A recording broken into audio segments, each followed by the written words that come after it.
allegiance to the flag of the United States of America and to the republic for which it stands, one nation, under God, indivisible, with liberty and justice for all.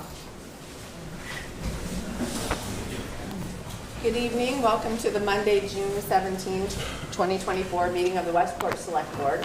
Under Mass General Law, Chapter 38, Section 20F, this meeting is being recorded. By way of welcome comments, I just want to mention we do have an executive session at the end of this meeting. We're going to come back into open only to adjourn. There'll be no further business after we leave executive session. I want to the Select Board wants to send their deepest sympathies to the Lees family with the sudden loss of a 27-year-old Mike Lees. I know he was a big supporter in the community. I didn't know him personally, but I can see from people remembering him how much he contributed to Westport and to the community, and I know his family is really suffering the loss. Did anybody want to say anything about Mike? Lee's family are my neighbors and been our friends for 20 or 30 years, and I know them well, and I express my condolences to their family. All right, is there anything else we should mention before we get going? Okay. We had a special recognition this afternoon, but the officer involved got called away, so we're going to pass over the award for Officer Chica, and we'll do that at a later date. We have a public hearing on the agenda. So this is a request from the Verizon representative can come forward. We have a request from Verizon New England and Eversource to install 5 jointly owned poles along the southwest side of Highland Avenue in front of 182, 308, 364, and 390 Highland Avenue, and in front of the vacant parcel abutting 398 Highland Avenue to the north. And there's a note here from Town Administrator that we did discuss this previously, but I think they've removed some poles. So does the representative want to come forward and tell us what's going on? Good evening. Tom Stanton, Pike Electric for Verizon. And these 5 poles are for the solar project on Highland Ave. We're trying to get the spans of the poles, they're close to 200 feet, and we're trying to get those spans cut down so when they run the new conductors, they'll be able to handle it. And was this, I might be remembering this wrong, but I think the abutter had some comments and asked to make some changes. Are those the changes that you made? Yes, we did make a change, and I talked to both homeowners, and we made the change, and hopefully everybody's happy. Okay. So this is a public hearing. Does anyone from the public have any comments? You can step up to my... Yes, my name is Tiberio Sardina. I own the property at 308 Highland Avenue, with the location of one of the poles. I have a question about why does it have to come down and only 5 poles? Because most poles are about 180 feet apart, which is the same as what's there presently. And why can't they tie in right where they are? They're about a third of a mile down on the other side of the highway.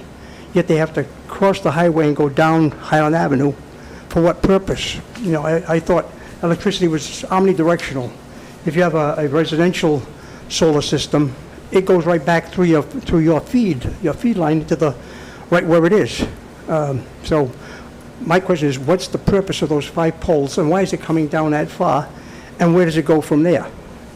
Right. Sir, do you have the answers to those questions? You can't answer it. I talked when Well, Yeah. I'm going to hear it from him. we've already discussed this in the back. I'm not going to answer for Eversource. I'm a telephone engineer. I'm not an electrical engineer. This was the route that was designed by Eversource, and they asked Verizon, which is the maintaining company in the area, to set poles for these 5 poles. Okay. That's all the information I have. So you know about the poles because of the relationship with Verizon, but he's asking an electric question. Correct, yes. Does anyone on this board know the answer to that question? I think we don't know the answer. And the poles, the pole that's on my property is the last pole that they're requesting. So how come? It's like if they were going to be going all the way down the street to do this, I could see it, but, you know, 5 poles I think it's about a mile and a tenth down to Route 6. Is there any harm being caused to you by the new location of the poles? Well, it's, I don't know, just my concern is, why? What's the necessity of it? What prompts them to install 5 more poles? So I don't think anyone here Most can, of them are 180 feet apart anyway.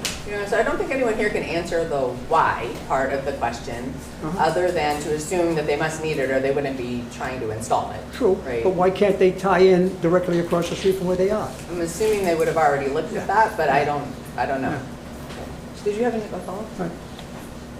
That simple question Okay. is he being inconvenienced?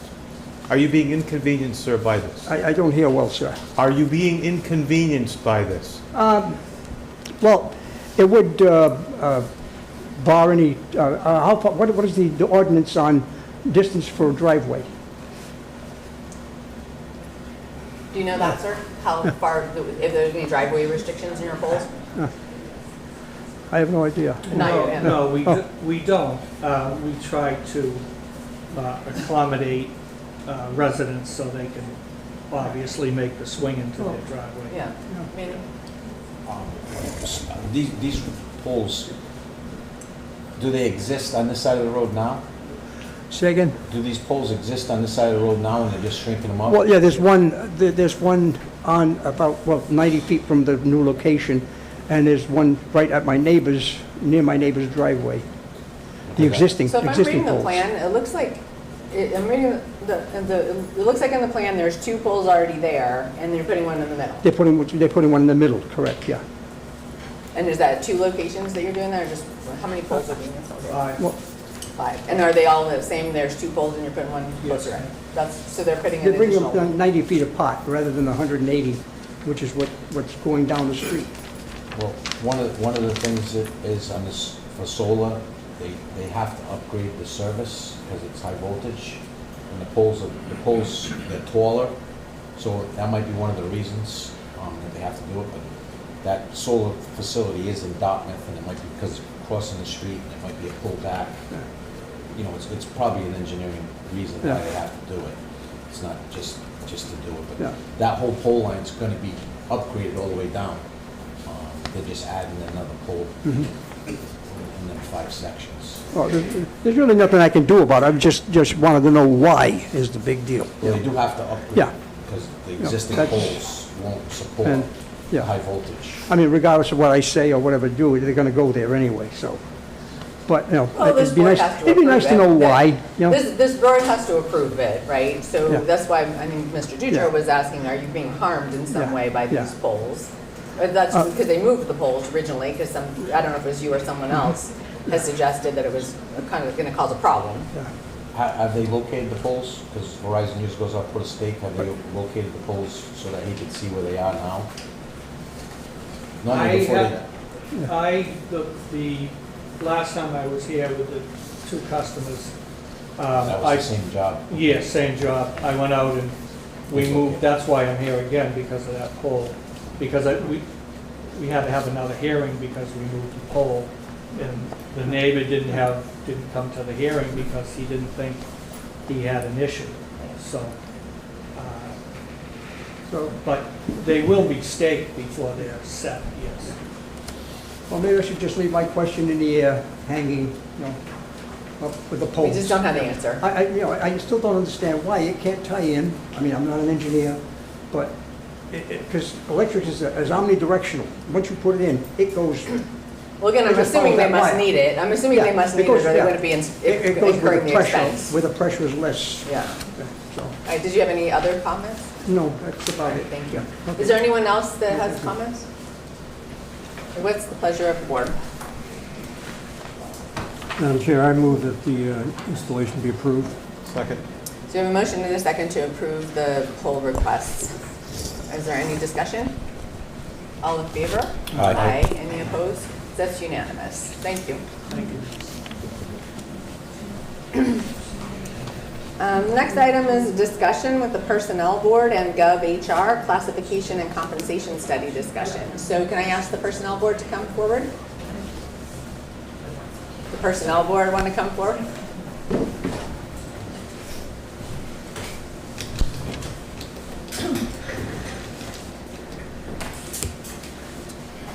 did you end up with a quorum or no? No, Madam Chair, we did not, so the Personnel Board will not have a formal meeting tonight. This meeting was posted for this evening for the presentation, but we lack a quorum, so we will not call our meeting to order.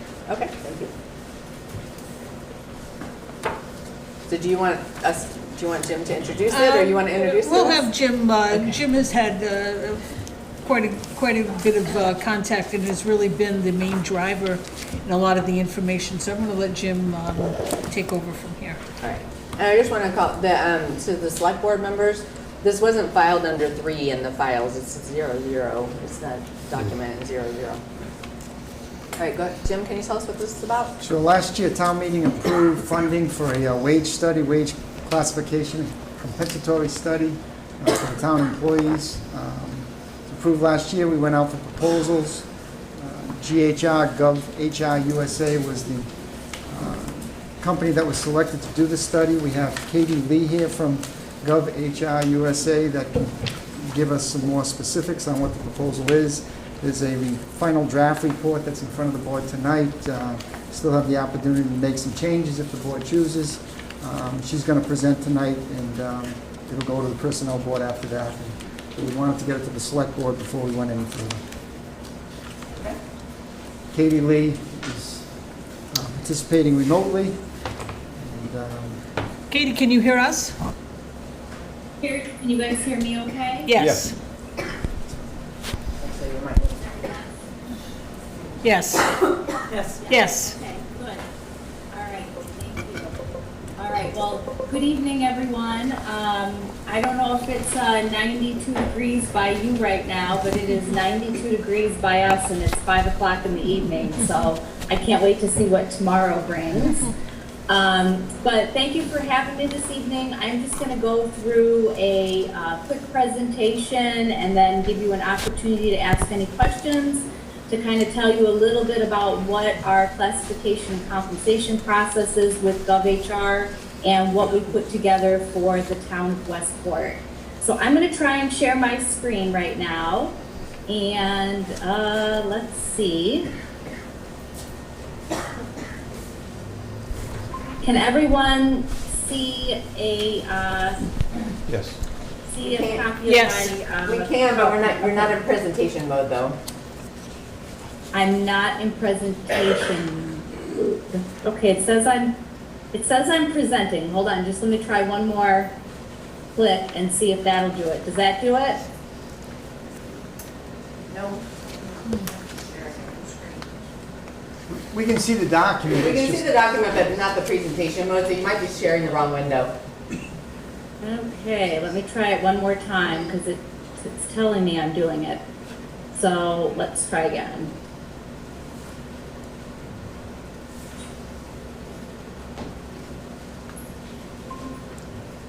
All right, how's that? Better. Is that good? Yep. Okay. All right. All right, well, again, thank you for taking the time this evening, and we will just get started. So a little bit about the outline of the presentation. I'm going to talk a little bit about the scope of work, job evaluation process, proposed classification plan, compensation survey, proposed compensation plan, future implementation and administration of the plan, and then just kind of leave some time for questions.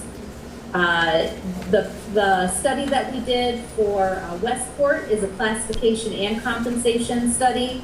So classification is what we refer to as the internal analysis, the job evaluation process. And what that does is it consists of, we do study preparation and project meetings. I worked with both Jim and Cindy on many of these meetings on many occasions. We work to determine a set of comparable municipalities. We distribute information to employees, and then we conduct the job classification process. We did a compensation and benefits analysis for this particular study, and then we put together draft and final report presentation. So for the job evaluation process, I just want to talk about that quickly. So that is, again, the internal classification piece.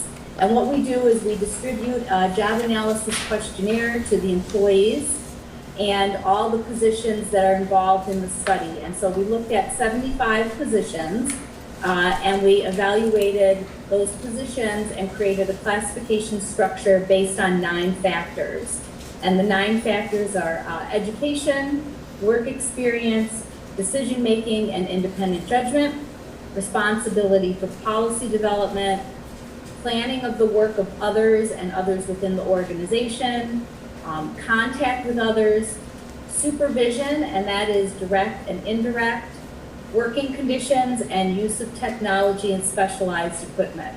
So again, the job analysis questionnaire goes out to all of the employees who are in positions covered in the study.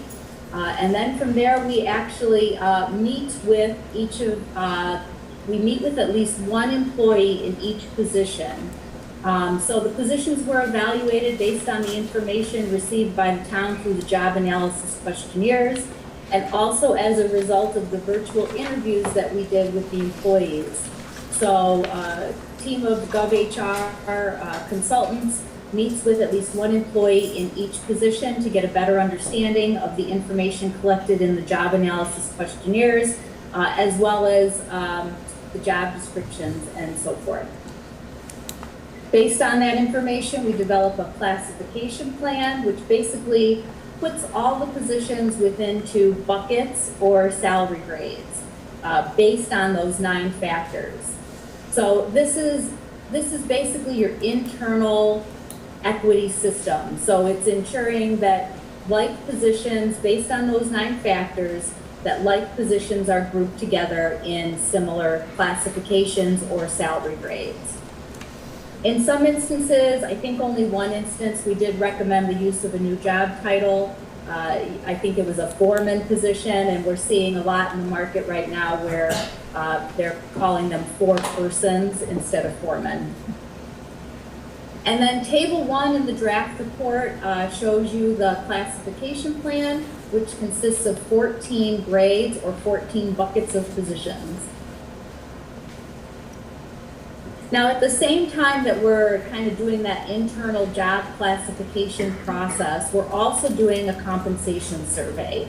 And so the survey collects information from comparable communities on the salaries that are paid and the salary ranges that are paid in those communities. Within Massachusetts, we use an established set of 8 criteria because we're able to collect this data on communities on a consistent basis through the Department of Revenue. So the criteria that we use include population, income per capita, equalized assessed value per capita, total assessed value, tax levy, total budget, state aid, and then proximity. So we take this information and we establish a group of like communities, and it's based on kind of how they score in those particular areas and how they most compare to Westport. So the comparable communities that we ended up with are listed on the screen here. And with those communities, we were able to send them out a salary survey and collect back the data. In addition, we were able to pull data that we had on file. So at the end of the day, we really had a great set of data that we were able to use for the Westport analysis when it came to establishing the compensation structure. Not all communities were able to collect so much data, so I considered it to be a really successful survey process. So when we do the survey, how we do it is we select a group of benchmark positions because this survey did have 75 job classifications, so we didn't necessarily collect data on all 75. We selected a benchmark group, and then we sent out the survey with descriptions so that the communities that were responding to us could match up the positions in their community with our survey. And then when we get that salary data back, we also review it to make sure it's appropriate. If we have to request more information from the responding communities, we do. Or if we think that we just don't have a good match, we take that information out of the data collection process. Typically, salary ranges are the preferred method for doing a salary survey and using comparable data. However, we also collect actual salaries if salary range data is not available. Now, we did collect this salary survey data in a couple of months ago, so I guess that would be kind of like a fiscal year 24 data, so I just want to highlight that too, because I know many communities have just transitioned or will be transitioning into fiscal year 25. So the proposed compensation plan for Westport, the rates are calculated at the 50th percentile of the comparable community data. And I want to just talk a little bit about what 50th percentile means. So when we get all the data back, the 50th percentile is basically right in the middle of the market. So that means that 50% of the communities are paying higher and 50% of the communities are paying lower. You never want to really go below the market because obviously for recruitment reasons that may not be in the community's best interest. However, 50th percentile is a good solid place to start. And so when we calculated the proposed compensation plan, we used that 50th percentile data. What we ended up with, again, based on market data and the information that we collected from the comparable communities, is 14 recommended grades broken out into 4 pay bands. Grades 1 through 5 are the administrative technical band. Grades 6 through 9 are the supervisor and advanced technical band. 10 and 11 tend to be directors and senior managers.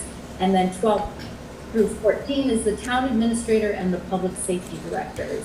And again, what we do is we kind of look at that data when it comes back in, and the data kind of shows us where those natural breaks are for establishing these compensation bands. So all of the proposed grades have a 40% range spread from minimum salary to maximum. And grades 1 through 5 have what's called a 6% gradation. All of the other bands have a 5% gradation. And what the gradation is basically the difference from one minimum to the next. So the difference between the minimum of grade 1 and the minimum of grade 2 is 6%, whereas the difference between the minimum from grade 6 to grade 7 is 5%. And again, that information is based on what we see in the market and trying to set those compensation grades close to the market as possible. As far as implementing the recommendations, what GovHR typically recommends is that if an employee is currently being paid below the recommended minimum, that employee should probably be brought to the minimum as soon as possible. Because if that's kind of the market minimum, then that position might have been paid below the market. Employees whose compensation falls within the current or within the recommended ranges, we really don't recommend that you have to do any changes to that because they're already being compensated within those ranges. And then if any employees are falling outside of the recommended ranges or above the maximum, what we typically recommend is that employees are maybe their salary is kept at that level until the salary ranges catch up with them, which may be within the next couple of years or so.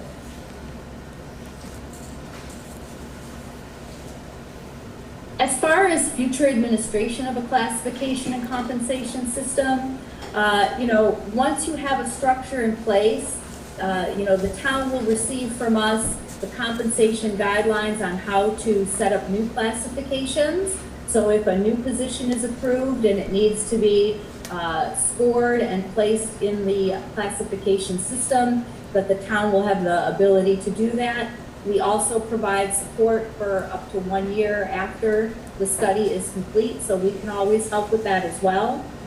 As far as maintaining a compensation system, now that the town has a set of communities that they know that can be considered as comparable, we recommend surveying those communities on an annual basis just to find out what they are doing.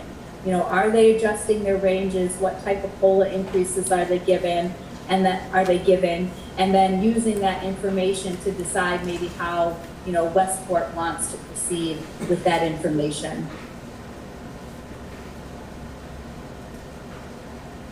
And so that's really the end of the overview of the process. So what questions do you have for me about the process? Okay. Or the report? We can jump into the report if there's questions about the report. Katie, this is Dick Brewer. I'm a select board member. I hope you can hear me. I can hear you. What were the major findings of the survey? In addition to what you've already talked about in the structure and the bands and the salary ranges. Yeah, I would say that the major findings were that the town is currently paying at about the 50th percentile of the market, which is a good place to be. In some situations we've actually run into where communities are paying below that, and so obviously that's not as good of news. And then there were a few classifications where they might be slightly below the market. I think there were a handful, maybe 3 or 4. I'm trying to remember off the top of my head. But overall, I think what the findings are is that the town is in a good spot and that they're paying close to the 50th percentile for most positions. Thank you. Katie, one of the things I found in reading your report, you had indicated that a town the size of Westport and basing it to some of the comparable towns of its size have a dedicated HR person, whether that be full-time or part-time. You've indicated in your report also that that's recommended that the town, even for a benefits supervisor or benefits administrator, we really don't have a dedicated person to keep up with any of the, new federal regulations regarding workplace and et cetera. So is that included also in your findings that it's recommended that we include some type of professional in our staff?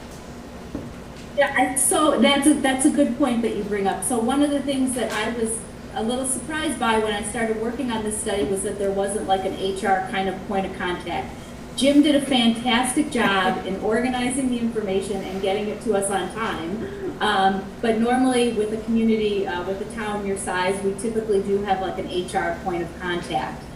So I think that might be something valuable that the town might want to consider in the future as far as support. Now that you've taken the steps to have a structured classification and compensation system, it would be nice to have someone that can help you maintain that moving forward in the future. So even that administrative, the piece that I showed on the previous slide, future administration of the plan, that would be nice to have, a human resources professional who could kind of help you with that on staff. So Katie, this is Shauna. So I'm looking at page 21 of the report just as an example. And I'm wondering if you can walk me through how to read this. So we have a position, recommended title change, we have skill level that we talked about, the grade level recommendation that you had. And then you have a 50th percentile salary survey and then a current salary range. So can you talk about how I should be thinking of these columns here? Sure. Let me go back to sharing my screen again. You said you're on page 21, right? Page 21 is just one of them that has a table, yeah. Okay.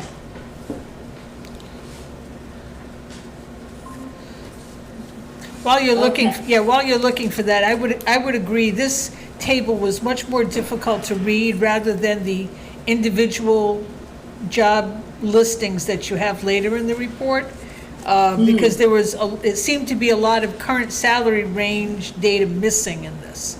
So anyway, I agree with Shauna that this one is a little bit more, you can walk us through it, please. Yeah, let me walk you through it because, okay, so the first column is obviously the position title, and then the recommended position title and the skill level, the range of the skill level. So that has to do with the classification ranking that I was talking about, and then the recommended new grade.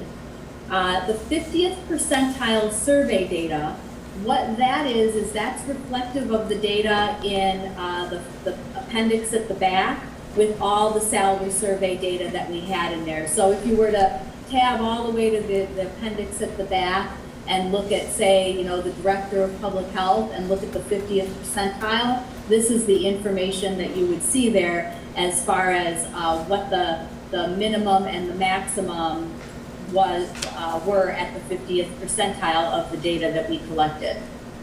Now, the current salary range, that one was a little bit tricky for Westport because not all positions have a current salary range. And from a human resources perspective, when we're talking about a salary range, that means the minimum and the maximum and even sometimes a midpoint of kind of what the pay structure is. And that's what we are recommending through this process. In the last two columns are the proposed salary range, minimum and maximum.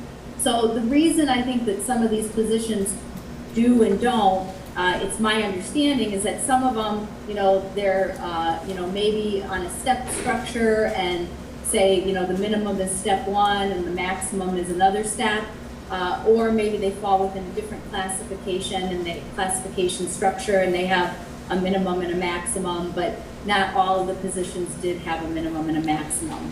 Well, But what we But would, they all have a current salary though, so how am I reading that? Is that the proposed salary range that you have? the current employee salaries are not listed on this table. but in the later tables, they are. Okay. If Yeah, you in the go, later tables, in the they later are. tables, they are. So that's why I found this confusing. So we'll just take, you mentioned Director of Public Health, we'll just take that for an example. You showed the 50th percentile, a range there for the 50th percentile, and what the proposed 50th percentile is, which is much higher than what you show to be the 50th percentile. So I don't understand how to relate why 50th percentile in one column is different than the other. So what we're looking at when we're looking at the proposed salary range is an average of all the proposals within that grouping. So it's not a specific range per position, it's for that grouping. Oh, for that So grade you're- 11, for that grade 11? Yes. Okay. Correct. Now I understand. So grade 11, All right. the proposed range is 84 through 117. Okay. Grade 10, the proposed range is 80 through 112. And again, kind of going back to, and I believe this is on the next table, for each of these bands, so for administrative technical, we start with, you know, a minimum of 40 at 40,000 and a maximum of 56, and then we have a 6% gradation between each of the grades here. So from 40 to 42.4 is a 6% gradation, and so on, and then a 40% range spread. So the reason we do that is it's not always going to be a perfect match to the market, but there's consistency within your grade structure. So this grade structure has a consistency of a 40% range spread, even though that 40% range spread may not match perfectly with the market. But when you go to, over to the other appendix, that's when you get the granular data per That's- employee. Correct. So we when can you really go- see where the outliers are specifically once we go to the, right, those tables right there that you're showing on the screen now, right? Which you're Right. starting on page Yes. 40. Yes. Okay. So this has all of the very granular, is a perfect word, data that we collected in the survey process. I mean, you can see from this administrative assistant one, we really did get a lot of great data for your study. And this is another table that's a little confusing to read because we have the minimums and the maximums, and then at the top here, like on the bottom section, first we break out the percentiles by range, and then the bottom we break out the percentiles by average actual salary. So you've got kind of two different things going on there. So yes, it's a lot of numbers. Okay. Now, there were one or two positions in here that, going into these tables once again, that were considered edited. What did that mean? So I think it was the health agent may have been one of them that you had it in there twice because it was edited. Yeah, so for that, that's a great question. So when we collect the data back, we clean the data. So what that means is we kind of review it and make sure it looks appropriate. And so what we were finding when we were collecting this health agent data, that a lot of the matches were not good position matches. They were, maybe their health agent positions were structured differently than Westport. So what we did is we removed some of that data in the analysis, but we like to show all of the data collected. So the first tab here that does not say edited is all of the data collected. And then the second tab here that says edited, as you can see, those blue ones are the ones that we kind of took out because we just didn't feel that they were a good match to the position in Westport. And we did that, we kind of went through that exercise with all of the data that was collected. Okay. And my last question, I seem to recall in discussions with Jim and myself, there were a couple of positions that it was difficult to flush out because some included incentives and some did not, that perhaps the communities that reported did not include incentives and we did, or vice versa, that theirs included incentives and our base rate did not include incentives. For example, mostly in the public safety area, where there are different gradations depending on certifications, et cetera. Yes, yeah, so there's also, you're right, there's a note in the report on that as well. Okay. That when we ask communities to send us their salary data, we only ask for base pay. And so what we have reflected here is base pay. However, if there are incentives, that information is not included in the analysis. Okay. We try, because there are so many variables out there with collective bargaining agreements and stipends and incentives, that we try and stick to base pay so that we're comparing, apples to apples, so to speak, just so that we have a consistent across the board, because it can, when you're starting to look at multiple communities, it can be very complex depending on what kind of incentives and stipends they have in place. Right. Thank you. Any other questions from the board?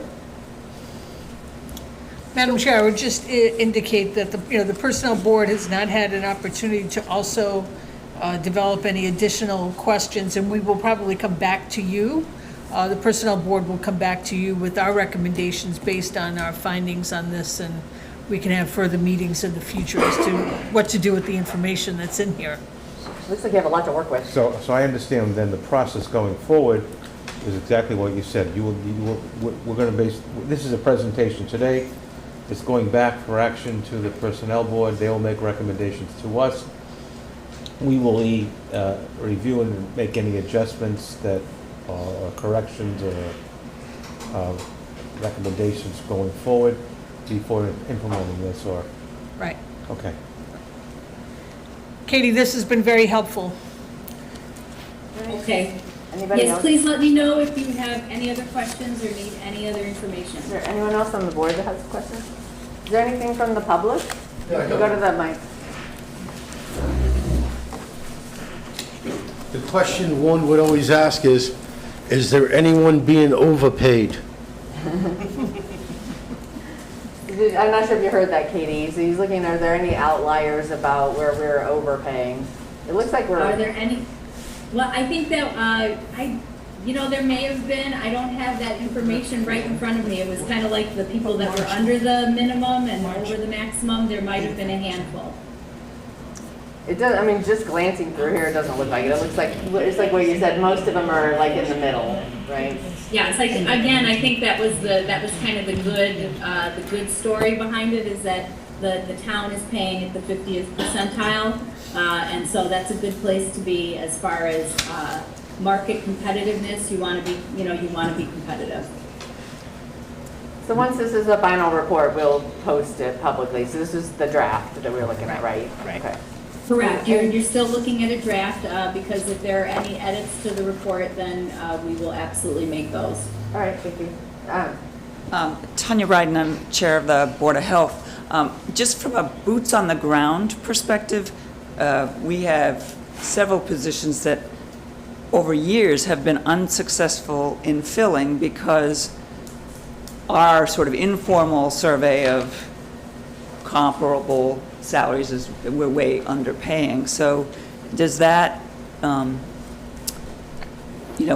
do you react to that, I guess?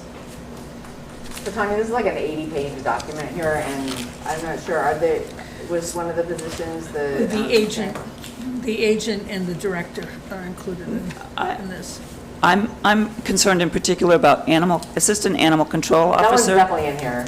and transfer station driver.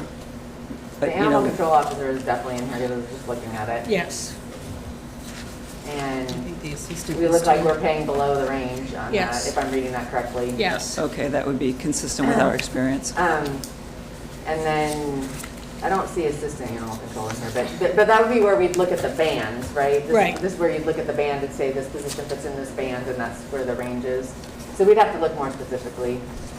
Yeah, I'm Yes. just, if the overall conclusion is that the town is paying adequately, it just feels like our experience is not consistent with that because we can't recruit successfully. Well, I mean, talking about the process, like, we've already set the budgets for FY '25, right? Yes. So, the personnel board's gonna go react to that, they're gonna make any recommendations. But I would say that, maybe as employment agreements come up, then we can certainly look at that, but we don't have any budget change, we wouldn't have any budget changes till next year. Understood. I'm just, I think it's also important to note that we're not just competing against other communities, but we're competing against the private sector. So this is not going to include salary ranges perhaps in the private sector that are more difficult perhaps to compete with. okay, well, So that. The certainly survey is- only includes other communities. Right, so so not- that sort of suppresses the, Correct. okay, Or thank you. changes, perhaps what the marketplace is. So Katie, do you want to talk about that, about the competition with the private sector? Like, how do you factor that in?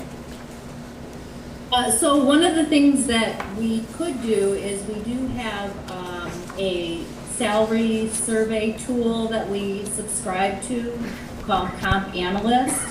And for some positions, what we could do is in those salary survey data sheets at the very back, we could add some Comp Analyst data for private sector organizations within your area. Now, the challenge with that is that sometimes public sector positions do not translate over that well. And I hear you talking about animal control positions, which may or may not, we may not be able to pull data from Comp Analyst, but it's something that I could definitely look into for you if you'd be interested in adding that to this process. Well, I'm just gonna put words in Tanya's mouth here, but I think she's thinking of some of the equipment operators, Yeah. I know in CDL, highway, yeah, where you have to have the Transportation. CDL and Yeah. hoisting licenses. Yeah, things like that. Those are the ones we're concerned about mostly, I think. Oh, okay. I'm sorry, I thought I heard animal control. Yeah, no, you Yes. did, but also the CDL, we have the CDL and hoisting licenses, we're finding that difficult to fill those positions. Okay. So I guess that might be the equipment operator, the special equipment operator. Right. We can have a conversation about that, Katie. Hey, anything else? Anything else from the public? All right, so you have a lot of work to do, Personnel Board. I heard are you a fully staffed board? As of June 30th, we will be short a member, so if there's anyone interested in joining the Personnel Board, send a letter of interest. I would say send a letter of interest to Paula. Paula here at the Select Board's office, and she will get them forwarded to me. It's helpful to have some background in human resources, but not necessary. We welcome anyone that's willing to put in the time. We need people to attend meetings. So. All right, anything else before you? All right, thank you. Thank you, Katie. Thank you. Thank you, Personnel Board. The next item we have. Thank you. We're hanging up on you now, Katie. The next item we have is a request from the Heron Center, 179 Legacy Lane, for an entertainment license for their Summer Solstice Music Festival, Friday, June 21, from 6 to 9, Saturday, June 22, and Sunday, June 23, from 9 to 9. We do have a favorable police recommendation in the packet, I believe I saw. And we did talk to them about starting the process a little earlier. They advertised for this without having all their permits lined up. So if they're going to do this next year, we just hope they get them in earlier. But otherwise, all the paperwork is fine. Is there anyone here from the Heron Center? Okay. Go ahead, Craig. I was going to move approval, but we should hear a presentation. Right? Did you want to say something? You don't have to, but did you want to say anything? Unless you have any questions. Okay, we'll see. Okay, so we have a motion to approve. Yes. Second. Does anybody have any questions or comments? Okay, Jim, that's all set with the building inspector? I thought there was some zone stuff. No, they have the tent permit. They were still questioning whether or not they were going to have a food permit. They were working on the Board of Health, but they were aware of it. So do we need to make it subject to, or is it good just to look over? I think we're good. Well, we're only approving the entertainment license. Yes. Yeah. Yeah. Okay, any other questions? Any comments from the public? If you're going to talk, you have to go to the microphone. You don't have to talk. I'm just curious, do I have to have a traffic? The police do not the police are recommending that people please forward the police report. The police report basically said you have plenty long laneway there and you could have parking off the street, so just make sure people aren't parking on the street. But they didn't require a detail. Okay, great. All right, so we have a motion and a second to approve the entertainment license. All in favor? Aye. Aye. Any opposed? That's unanimous. Good luck. Enjoy your festival. 4B, we have a request from the Bayside Restaurant, 1253 Horseneck Road, for an alteration of premises to add outdoor alcoholic beverage table service. So they're looking for approval for that outside seating area. They've been kind of using it like that under COVID restrictions, but this would make it more permanent. They did receive a favorable police recommendation because they're going to install barriers, around, like a more solid barrier than what they've had previously. So is all the paperwork in order? Is there anything else we should know about this? No, there's just two approvals. They're coming under the new regulations that allow them to do the outdoor seating.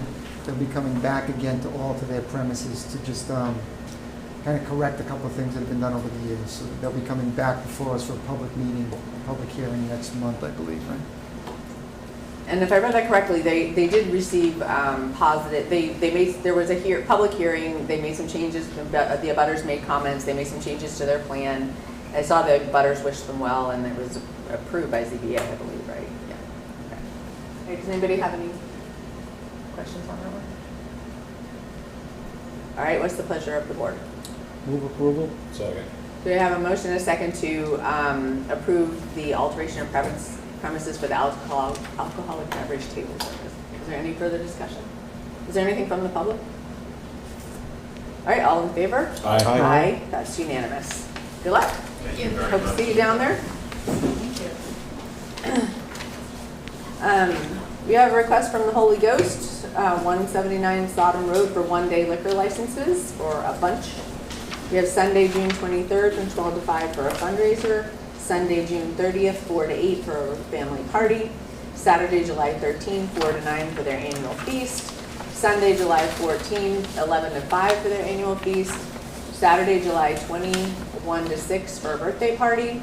Saturday, July 27, 3 to 9 for the 3rd annual Mike Hanley Memorial. And that's it. And we did receive favorable police recommendations on all of these. what's the pleasure? Second. Do you have a motion and a second to approve the licenses? Is there any discussion? Paula, on the annual feast, do they still do the march, do you know? Since COVID, yeah, they used to march down the road, and we used to march with them. Yeah, they do it from St. John's, but I'm not sure what the details are about that. All right, yeah, we used to get a nice little invitation, so just curious. Okay. All right, anything from the public? All in favor? Aye. Aye, that's unanimous. And we have a request from the Baker's Beach Snack Bar LLC at 75 Bridge Street for a common victualler license. This is a yearly renewal. Was it just not on our list before? Yeah, they usually, they do it late. It's seasonal, so It's they, seasonal, so they hold off. Seasonal application. I usually call them and be like, okay, you really need to do this now, so. So the paperwork is It's in on order, there, right? They're fine. Okay. Second. So we have a motion and a second to approve the common vic license for Baker's Beach Snack Bar. Is there any further discussion? All in favor? Aye. Aye, that's unanimous. We have 5A, to review and appoint FY25 committee and position appointments. We have an attached list for the committees. I did have a question on two of them before we go down the list. So it's been pointed out to me, so in the Economic Development Task Force and the Infrastructure Oversight Committee, there's a very large overlap of the people that are involved in there. And I'm wondering how those of you who are serving on that board, on those boards, are feeling about the makeup, whether they should continue as they are, or whether there might be opportunity for changes there. Well, economic development, right now, the main thing is the farmer's market, but if we do ever move forward with the infrastructure project, economic development will be more important to help businesses move forward.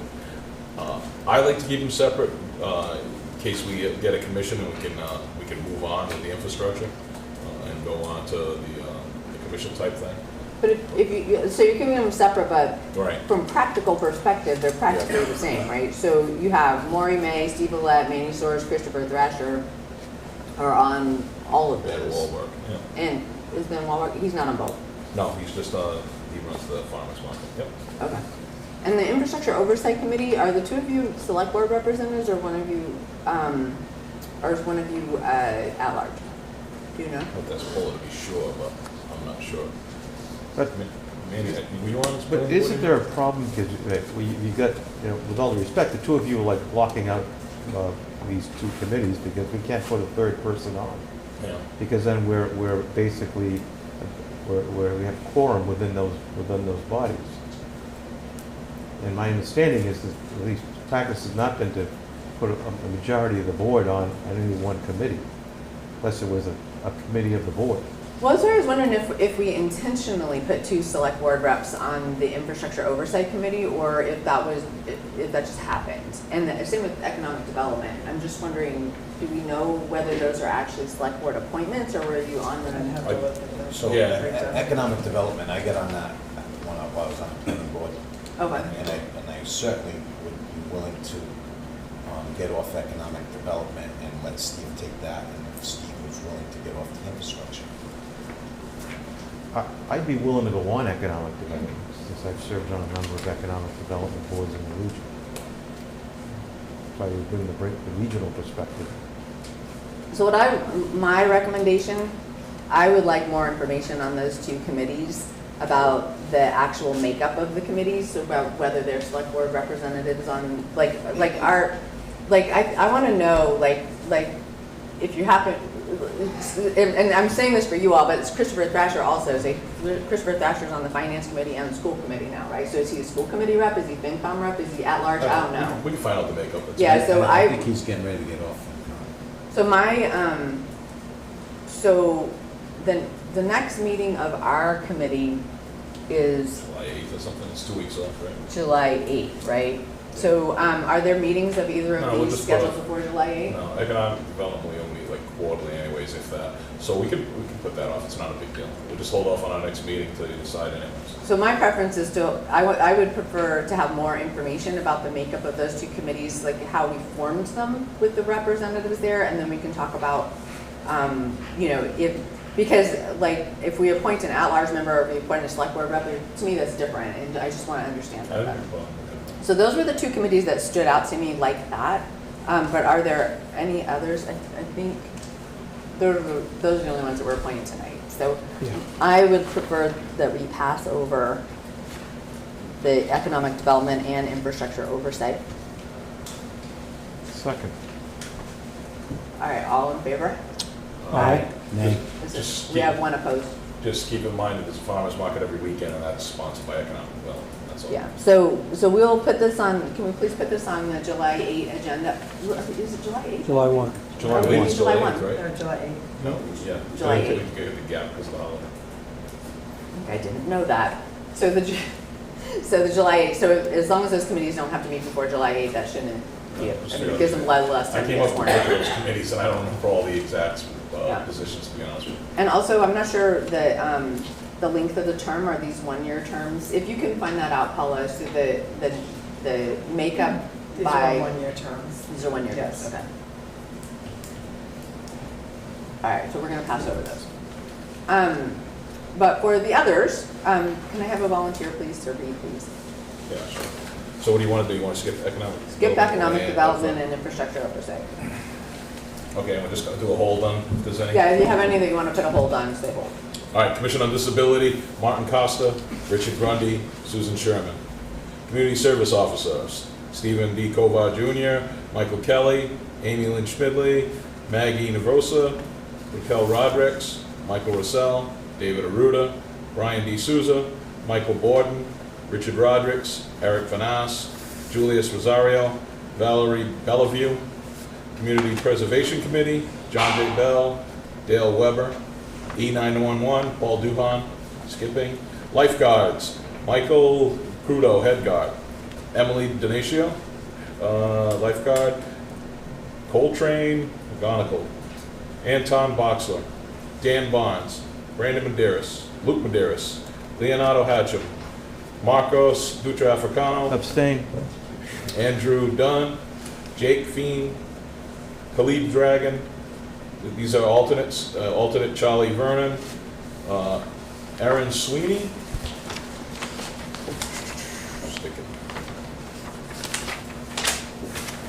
Hunter Quintel, Avery Viveris. Recreation Commission, Kimberly Lima. Reserve Police Officers, Francois Naper, Thomas Plood, Samantha McGuire, Antonio Custodio, David Lee, Johnny P. Kudo, David Simcoe, John J. Bell, Michael Sylvia. Westport Watershed Council, Stephen Willett. Westport Community TV reporter, Taylor Perry. Was that the only one that John Resendes was asking about? I know that kind of came in late. There were two, the other one has to go to Personnel Board first. Okay, so the other one hasn't gone through yet. Okay, so I will entertain a motion to approve that slate with the exception of Marcos Dutra Africano. We'll vote that one separately. So, Second. All in favor? Aye. Aye. That's, any no's? That's unanimous. And then I'll entertain a motion to approve Marcos Dutra Africano as lifeguard. so moved. Second. All in favor? Aye. Aye. Any opposed? Abstain. And one abstain. So that's 4 in favor, 1 abstain.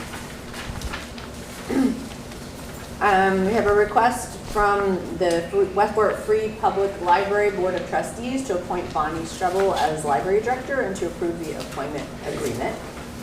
There's a note here. Is there anyone from the trustees who wants to come forward? There's a note here from the town administrators that the library trustees are an independently elected body, so technically they make the appointment, but we still need to approve. Is that what? We don't need to approve, but I think it's good to Good form. Okay. give the blessing, yes. All right, welcome. You want to introduce yourself? I'm Laura Bennett. I am the current chair of the Board of Library Trustees, and we have gone through quite a process finding a director. Can you get closer? As you Move the might, mic closer. as you might know, So just turn it down if you could, the mic down to you. Yeah. There you go, thank you. Sorry. thanks. We've been searching for months. We've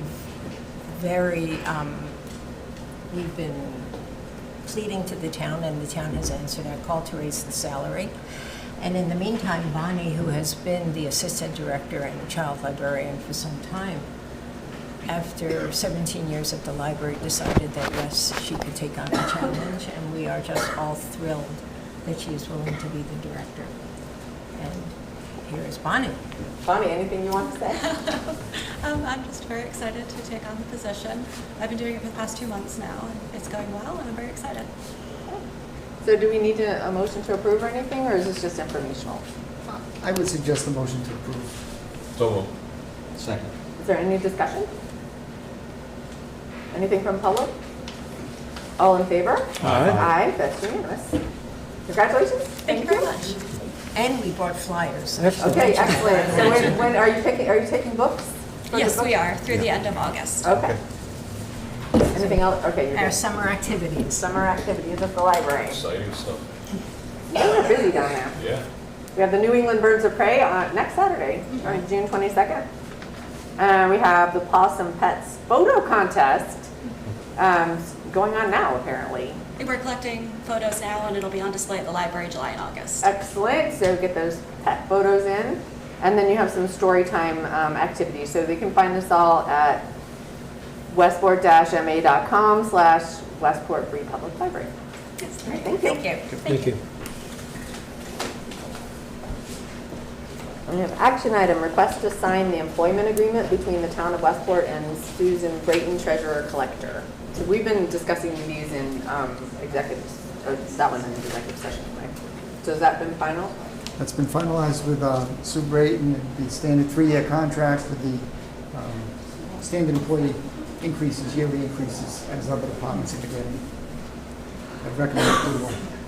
I'll move it. Second. Is there any discussion? All in favor? Aye. Aye, that's unanimous. We have a request from John McGreen to release the town Chapter 61A first refusal option to purchase the property located at 21 Kelsey's Way. The property is being sold, and we have the right of first refusal, and it doesn't, the town, the various departments have been queried, right? And nobody is interested in obtaining this. Nothing? Nothing. Recognize- You recommended to release? I recommend release. So moved. Second. Is there any discussion? All in favor? Aye. That's unanimous. We have a request from Deborah Weaver, Westport River Watershed Alliance, to hang a banner from June 23rd to July 13th, promoting their summer concert on Saturday, July 13th. I'll move it. I think the kids' one's up there, they can replace it, right? I'll- Yeah. They have one up there right now. There we One shed go. has one up there right now, but then that one will be coming down, and this is a good one up. Okay. So Paula, we can hang Farmers market. 2 signs, right? And so we have the farmer's market one going up, and then we have some others. Yeah, this one will be going up, this, and then the next one is for Chris Leonard Chris. to get it, so Yeah. it's all, it'll You work have, out. you coordinate it Yes, all. it's Okay. good. All right. So this one's for the Watershed Alliance banner for the summer concert on July 30th. Yeah. And we had a motion. Did we have a second? Second. Any discussion? All All in favor? Aye. No. Aye. Watershed Alliance having River Day next weekend. I think we already approved that, but River Day at the Yeah. head next weekend. Next Saturday, That's the one that's hanging right now, I think. is it? We have a request from Chris Leonard, Director of Marine Services, to hang the banner promoting the August 17 Shell Stock fundraiser. Everybody mark your calendar, August 17th. Move approval. Second, put it in the queue, Paula. Is there any discussion?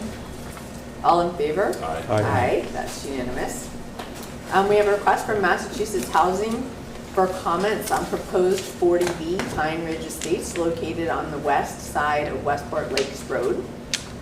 Do you want to tell us what this is about? Jim? This is a 40B application that was filed with Mass Housing.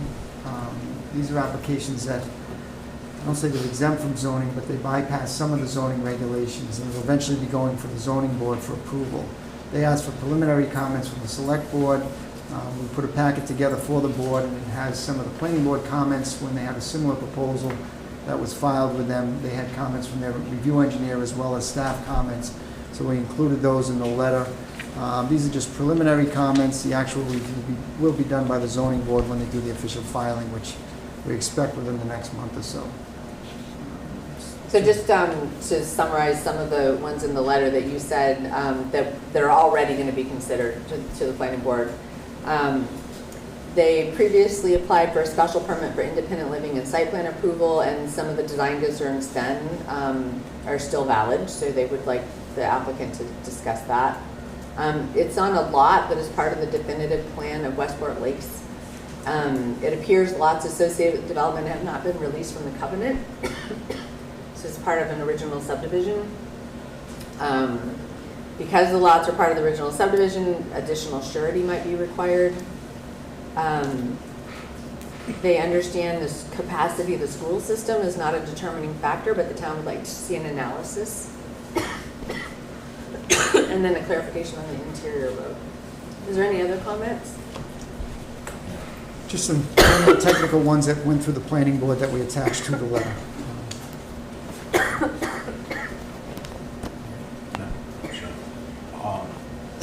So Jimmy, who made up this letter? The letter in front of you I drafted for the board. Right, I didn't get a chance to review it, I'm sorry about that, but I was away. So this is a request for, so that they can get the eligibility letter from Mass Housing? I believe that's correct. Could we have that letter read into the meeting if we're gonna approve it? I didn't get a chance to review it. This letter here that I have? Sure. This is to Michael Bisbee, Relationship Manager, Mass Housing Finance Agency. Dear Mr. Bisbee, the project was reviewed at the June 17th meeting of the Select Board, and the board offers the following comments. Number one, Planning Board comments dated May 22nd, 2024, attached. The applicant previously applied to the Planning Board for a special permit for independent living and site plan approval. Many of the design concerns identified in the board's peer review engineer board's peer review engineer are still valid for this project, and those comments are attached. Number three, the proposed development is on a lot that is part of a definitive plan of Westport Lakes in Westport, Mass. It appears that the lots associated with this development have not been released from the covenant. These lots are part of the original subdivision, and property owners may be required to maintain the existing roadway and utility system. Number four, because the lots are part of the original subdivision plan, additional surety may be required by the planning board to cover the cost of completing the existing roadway and infrastructure. Number five, the town understands that the capacity of the school system is not a determining factor for approval of this development, but the town would like to see an analysis completed showing how many students could be expected to attend local schools. Number six, the town would like clarification on the interior road. Is it the intent to keep this private? This being an affordable development, what provisions are being made by the developers to offset future maintenance costs associated with the road, drainage, and septic system? Number seven, this proposal shows lots approximately 10,000 square feet, which may not be sufficient to support private wells and nitrogen loading requirements. These lots are also significantly smaller than the 60,000 square foot lots required in the residential zoning district. And I attached the comments from S.W. Cole, review engineer for the planning board, as well as the town planner's comments dated May 22nd, 2024. Is there anything in addition to all that you want to send forward? Seems a pretty comprehensive list. Okay, so do you need, so we're not making any requests to add anything, so. So do you need a motion to approve the letter? Yes. Yeah. So moved. Second. Any discussion? All in favor? Aye. Aye. Any opposed? So that's unanimous. Good job, right that up. We have a request to approve year-end department transfers. I'm going to ask you to please read these. Let's, yeah, go ahead. All right, request approved. Let's do them one at a time and see if there's anybody who wants to talk about them. Okay. First request is $4,755 in the police department personnel services to fire department general services. That's correct, right? Yeah, do you want to tell us about that one, Jim? So they're looking to do cracks. They're looking to do crack sealing over at the parking lots for the that's fire okay. in the police station. The police department is doing it for their side, and they had some additional funds, so the fire department can complete the crack sealing of the pavement on their side of the complex. Chief's in the back, too, if we got any questions. Anybody have a question on that one? Anything on that one? Okay. You want to just lump them all together or vote individually? Yeah, let's talk about them separately, but then we'll vote them all together unless. All right, second is $25,000 fire department overtime to fire department equipment. Nothing on that. You want to tell us about that one, Jim? There's a whole list of expenses that the fire department is looking to use that $25,000 for, tires for the vehicles, additional equipment. It's in your packet. If you need more detail, we can go through more. Any other questions on that? All right, we'll move on to the large one. $218,497 police department personnel services to police department general expenses, and we had a list of stuff in our packet. You want to let the chief talk about that Yeah, one? okay. Chief, want to discuss it? Evening, everyone. Good evening. Chief and Deputy Chief. Yes. And the deputy I asked him chief. to come this evening in case I forget something or he can add You something. look very dapper with your fancy ties. Thank you. Thank you. So yes, we understand it's a big number and that's why we're here this evening. Everything we're asking for is a need, not a want. I can just go over the reason. In FY24, the police department has a surplus in personnel services due to 3 full-time officers, positions remaining vacant throughout the fiscal year, along with 2 retirements in January 24 and 1 in April. The budgetary transfer is needed to cover unanticipated expenses related to our police building, cruisers, new unfunded E911 mandate systems, and compliance with public records law. Additionally, to support our goal with 31 full-time officers, we need to acquire necessary equipment to properly outfit them. I believe, like I said, the 911 mandate, it's now on the town for the calls to be recorded, where before it was with the state. Regarding public records compliance, we have police cruisers and body-worn cameras, and we need software in order to be in compliance with our public records requests. As well as, we know our station's 5 years old. It's just some minor maintenance, and so we don't have bigger costs down the line. And like I mentioned, our goal is to be at 31 police officers in FY25, and we need some necessary equipment in order for this. So this is why we're here this evening regarding this transfer. So the chief was gracious enough to sit down with me like a week ago and review in great detail what these were for. And I was concerned that we had so much available in personnel, but as you just described, we had open positions that were unfilled. That's why we had so much there. And I'm also really comfortable with the items that he's suggesting that we use are one-time expenses. So they're not like ongoing operating budget type stuff, but they're very necessary for the department. So I think that this is an appropriate use of I think it's an appropriate transfer. And just one addition thing, I couldn't fit it in this little narrative I wrote, but we were also short at least 1 dispatcher throughout the year, and at some point we were short 2 dispatchers throughout the year. So that was also another reason regarding personnel. Anything else on that? I move approval. Well, we're We're gonna put them all going together. to do them all together. All right, no other questions? All right, next one is $17,186.40 for election registration personnel services to election registration general expenses. I'm gonna defer to Nicole on a couple of these here. Nicole, Well, I have a loud mouth, but there's a mailing that needs to be done that hasn't been done like in 3 years. So this is mostly for like postage and postcards and things like that. So Kristen would be here, but she's on vacation. Okay. Any question on that one? Okay. All right, next one, 2,500 debt retirement interest campground to debt retirement Bristol Aggie. It's obvious. Okay, so this one, so the Bristol Aggie payment for their school, their MSBA project came in a little high. So we're just moving some money from interest to principal to cover the deficit. We didn't catch it until after town meeting was, the warrant was closed, or we would have put it on town meeting warrant. Nothing else?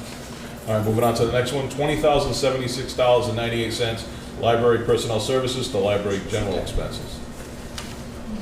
Yeah, that list of that. We know about that one, Jim? Any backup on that, or we good? Oh, Bonnie left. I think it was because we don't have an assistant director right now, so there's extra money. And I think she had a list of things that they were looking to purchase with the excess in their personal services line. It's mainly supplies and just library materials. Yeah. Okay, last one, $23,000 reserve fund to town hall annex general expenses. So this is to pay for the well that was just replaced last week, coming in around $15,000, and we still need some engineering and testing, which could be another $15,000. We're getting additional pricing on that. We're hoping we can bring that in for less, but this would cover us to this year, and we may need a small transfer at the beginning of next year if we can't cover it with local department funding. Any question on that? We got an engineer on board to take care of that, or we? So I just got a price from the company that's is used at the schools, and I want to get one more price before we okay it. The well itself was installed. They currently have plenty of water, but the well driller did say that the type of material that he drilled in, he believes this is going to be a temporary solution. I asked him what temporary meant, and he said it could be a couple of weeks, or it could be 5 or 10 years. So I think what we're going to do with the engineer when we get them on board is we're going to look for an alternative site so that at least we can have it if something goes bad with this well. We had to keep this within 50 in order to avoid some of the permitting. If you keep it within 50 feet of the other well, the permitting process is much easier, much quicker, so that's why we did that.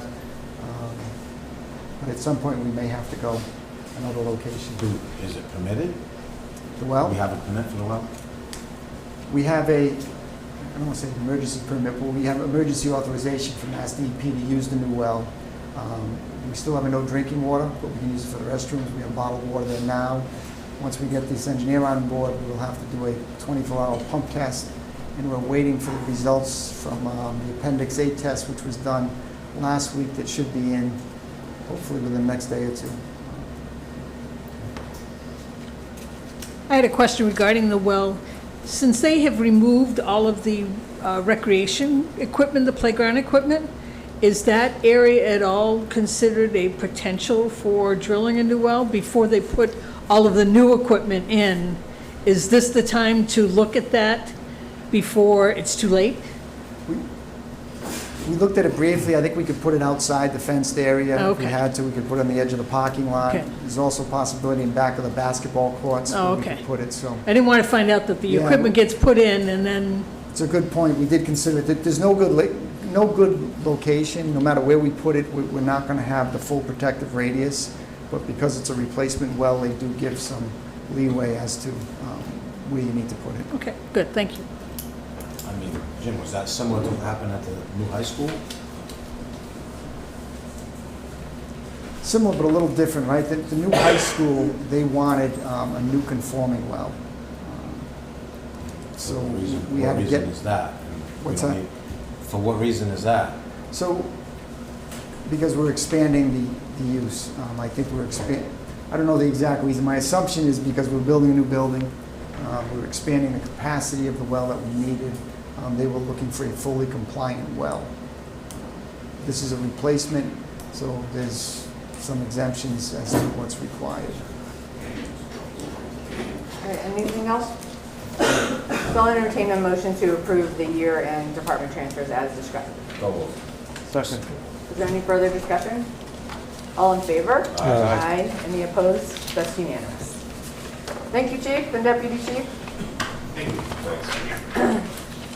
We have a request to approve a 3% cost of living raises for non-union and non-employment agreement positions. There's a handful of positions that are covered by the Personnel Board rather than union contracts. Jim, you want to tell us about this? So we probably have, about 15 positions. We have a number of positions that are not covered by current unions, and they're not covered by contracts. And some of the employee agreements that we do have with a few of the positions, such as the Director of Board of Health, Council on Aging, Treasurer, Veterans Agent, IT Director, Accountant, they have provisions in there that they get the same increase as the general employees do, or the employees of the town. So this just kind of, I guess, certifies or clarifies that the 3% is what they got, and that's what they would get. And this then is there's a few- what was budgeted? This is what was budgeted, yes.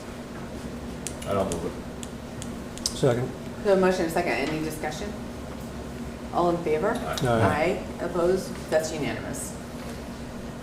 We have a request from the planning board for comments regarding the application of James Burke 5 Twin, for property located at 146 State Road, Assessors Map 3, lots 40 and 40A, Westport, Mass. For major site plan approval to construct a new garage for a motorcycle restoration shop.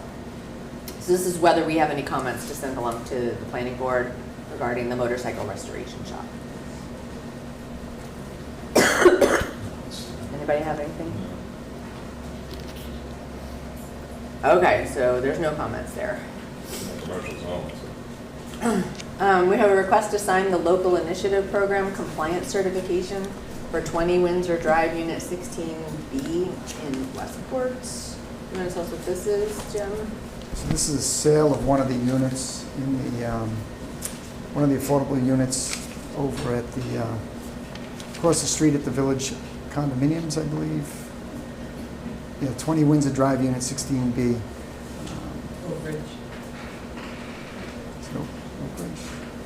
And what are we approving here? We're saying the local initiative compliance certification. So we're signing that we're compliant? Basically,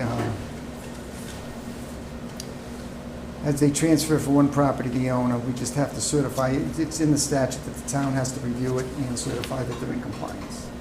And are you recommending approval? I am, it's the same standard form we've done numerous times throughout the years. I'll move it. Second. So we have a motion and a second to approve the program compliance certification. Any discussion? All in favor? Aye. That's unanimous.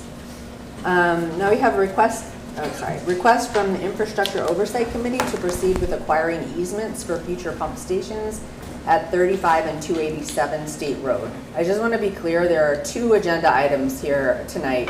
The first one is to proceed with acquiring the easements for those two locations. The next one would be to proceed with appraisals and easements at two other locations, at 833 and 1115. So the first conversation we're going to have is about proceeding with acquiring the easements at 35 and 287 State Road. So, Steve, did you want to tell us what this is about? Yeah, I mean, it might be better for Jim to explain. I know he's got his paragraph here, just because he's more into the details.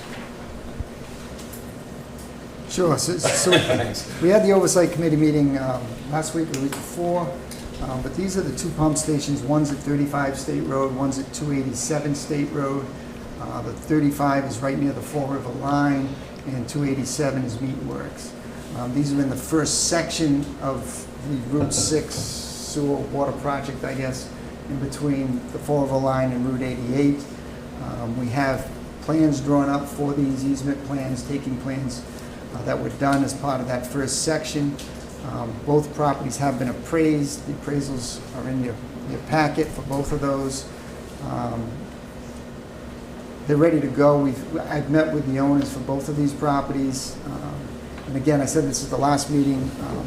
I don't have formal agreements where they're ready to move forward with these, but they're not necessarily opposed. If the board is inclined to move forward with these two easements, I would suggest that I would work with town council to have them draw up an agreement, and hopefully the two owners would agree to the easements or the takings with the fee that was outlined in the appraisals.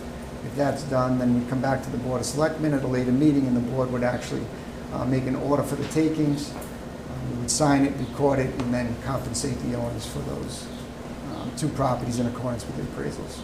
Just that, we have funds for that. Yeah, so according to the documentation we have, the 35 State Road easements is about $44,000, and the 287 State Road is about $10,000, not quite $10,000. So this is about $55,000 total. And what's the source of the funding?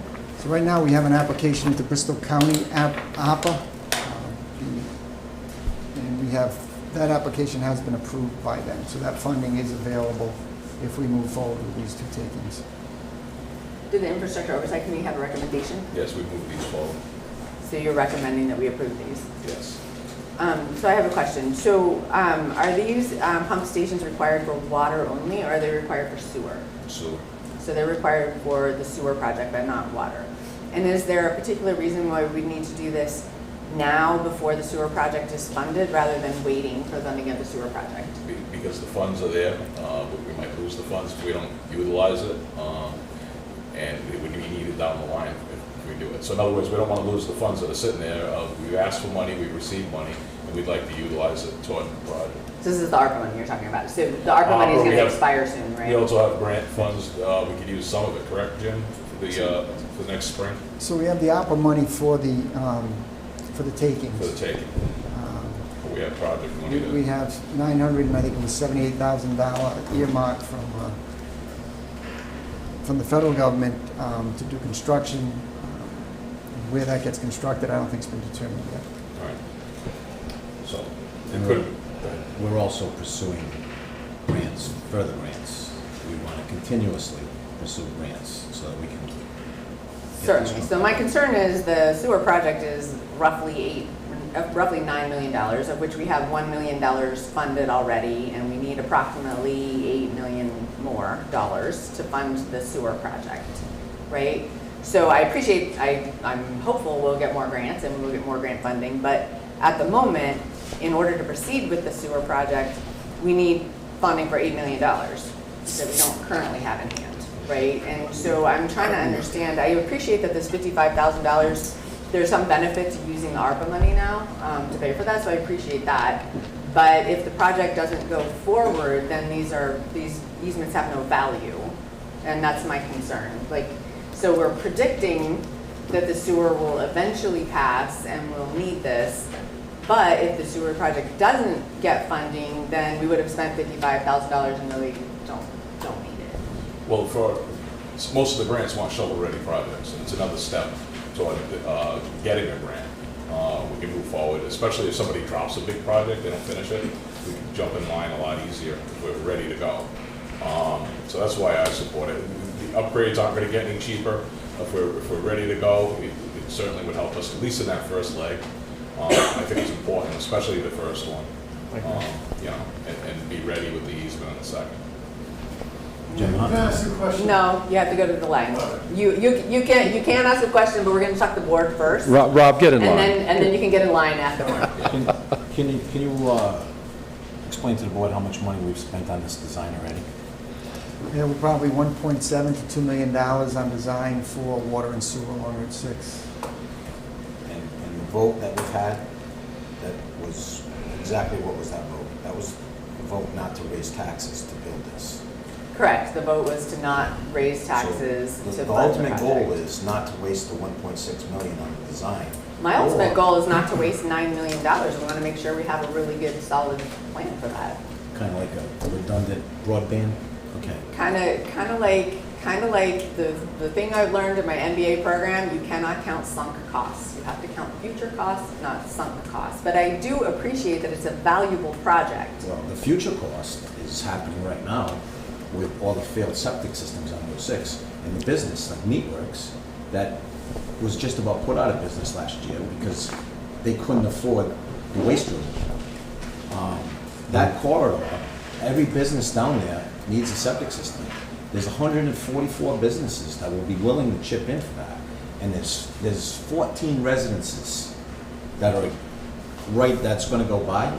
And I think what the board should do right now is recommend that we take these easements and let those residences that are there know that when the sewer goes by them, they don't have to tie in, and there won't be any cost if they do want to tie in, other than their connection fee. And that's what this board should vote to do.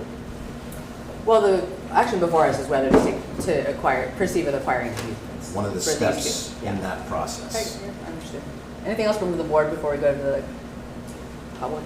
Madam Chair. Yeah. Yeah, on these two, as opposed to what's coming up next, there's I'll call it a harmonious relationship between the town and the property owners, to where they're amenable to discussing this further with the hope of reaching an agreement. We understand in your earlier comments that until those property owners agree, we would not have an agreement. So there's two methods, right? The select board has the authority to take the property, whether they agree or not. Ideally, we'd like them to agree, and it's considered a friendly taking, right? That's the preferred method, but it would be up to the selectmen at that point whether to do an order of taking, and they would be paid, compensated in accordance with the appraisal. Once the property's taken, they would have the ability to challenge the appraisal amount or the compensation, but they wouldn't be able to challenge the actual taking. So can you just clarify, so the action that's requested now is to proceed with acquiring the easements. Can you talk about if we were to acquire them by eminent domain, what did that process look like? Like, is this authorizing us to go forward by eminent domain, or would that take other steps that would come before us? So this is authorizing me to proceed with trying to reach an agreement with both of them, and if not, it would come back before the board for eminent domain. All right, so this would allow you to enter into negotiations with the property owner. So to Mr. Brewer's point, we're not assuming by this vote a hostile posture with respect to the second property owner. We're basically assuming we're authorizing the town administrator to continue to negotiate a taking. And if some point in time that is unsuccessful, then the decision to do a quote-unquote hostile taking would then come back for a separate action by this board. Right. Anything else from the Sure. board before we go? Just one thing, I agree, we need, the vote taken was against raising taxes for a project that was bandied about at 31 million. We're talking something very different here. And we also have to be mindful of the fact that we've had some opportunistic money coming to opera. We probably won't see that again for some time. And that we do have the opportunity to start making incremental progress towards having something that is necessary in Route 6, which is water and sewer services. Thank you. I'd like to just add that it's necessary for the whole market, Westport, not just Route 6. And this is a trunk line that was designed to accommodate all of those residences that have that issue. And this was the first step. And to say that we're not going to move forward with the project after we spend that kind of money. I mean, I think the people that voted against it were not against the project. They were against raising the taxes because they couldn't afford it. Well, I look forward to the committee presenting a proposal that would put their minds at ease about raising taxes or not raising their taxes. That's why we need to keep the committee in place. I don't have any problem keeping the committee in place. Maureen? Yes. Madam Chairman, my name is Maury May. I'm the clerk of the Infrastructure Oversight Committee, and I would ask the board's support for this request for these two easements at 35 and 287 State Road. 35 is at LaFrance, as you know, and 287 is State Road is at Meatworks, which desperately needs sewer. I'm well aware of the political pushback at the town ballot and the annual town meeting. I know a lot of the pushback had to do with taxation, town-wide taxation, betterment taxation. But there is a plan afoot to try to finance this first section of sewer with earmarks, federal earmarks. And as you know, we have a $1 million earmark from Representative Keating that we hope to get maybe in the spring of 2025. My contact at his office says it's probably good for 5 years. And we have another initiative, a current filing with the Senator Markey's office for a senatorial earmark. They're bigger than representative earmarks. We're applying for $5 million. So 1 and 5 would be 6. And that would, I think, largely pay for Section 1 of the sewer project that we had planned. It's not going to go into neighborhoods. It's primarily commercial. Out of 150 EDUs in that section, I think 142 are commercial. They're just a few houses. And hopefully we wouldn't be charging any betterments to those houses, much less a town-wide tax. This would be primarily an economic development project, admittedly. I mean, we've had Serpent reports and we've had other reports, and there is development that can take place, which I think is good development that can take place there. There are not going to be any shopping centers. There are not going to be any malls or whatnot. And I just think that this is a baby step, getting these two easements. They're already arranged. It's not going to be eminent domain. It's going to be a friendly taking, as far as I know. And I ask your board's support for them. Thank you. Thank you. You didn't stand up, but you kind of raised your hand first. So you want to let Carrie go, or do you want to go? No, you go right ahead. Okay. I'm just set the record straight. Set the record straight. All right, so this is Carrie Cunha. Hi, Carrie. Maury, you picked up the mic, but then you didn't put it back. Is that okay? I should have used this, I'm sorry. The residents voted no mainly because of the cost, hooking up and the betterments. They're not against the sewer, they don't want to pay for it. Hearing these things should have been told sooner, that, you're not going to go into the neighborhoods. That was a big concern. Because a lot of people are on limited incomes, not so much on Route 6, but just the surrounding. And, that's it, it's the cost. So Jim, can you answer this on the PFAS grant, the Macomb Loop that extends the water, completes all the contract two for water, right up to Washington Street, right into contract 3. How large is that grant, and how much is it going to cost the residents when that goes by their house? So we have a $4 million PFAS grant. We have another $500,000 to $900,000 in Bristol County ARPA funding, and we still have couple $100,000 left from the earmark from Senator Rodericks, which would pay for the installation of the water line on Gifford Road to the Macomber School and then on Osborne Street back to Route 6.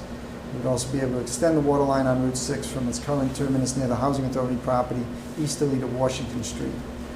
At this time, we're not planning on any costs to the property owners.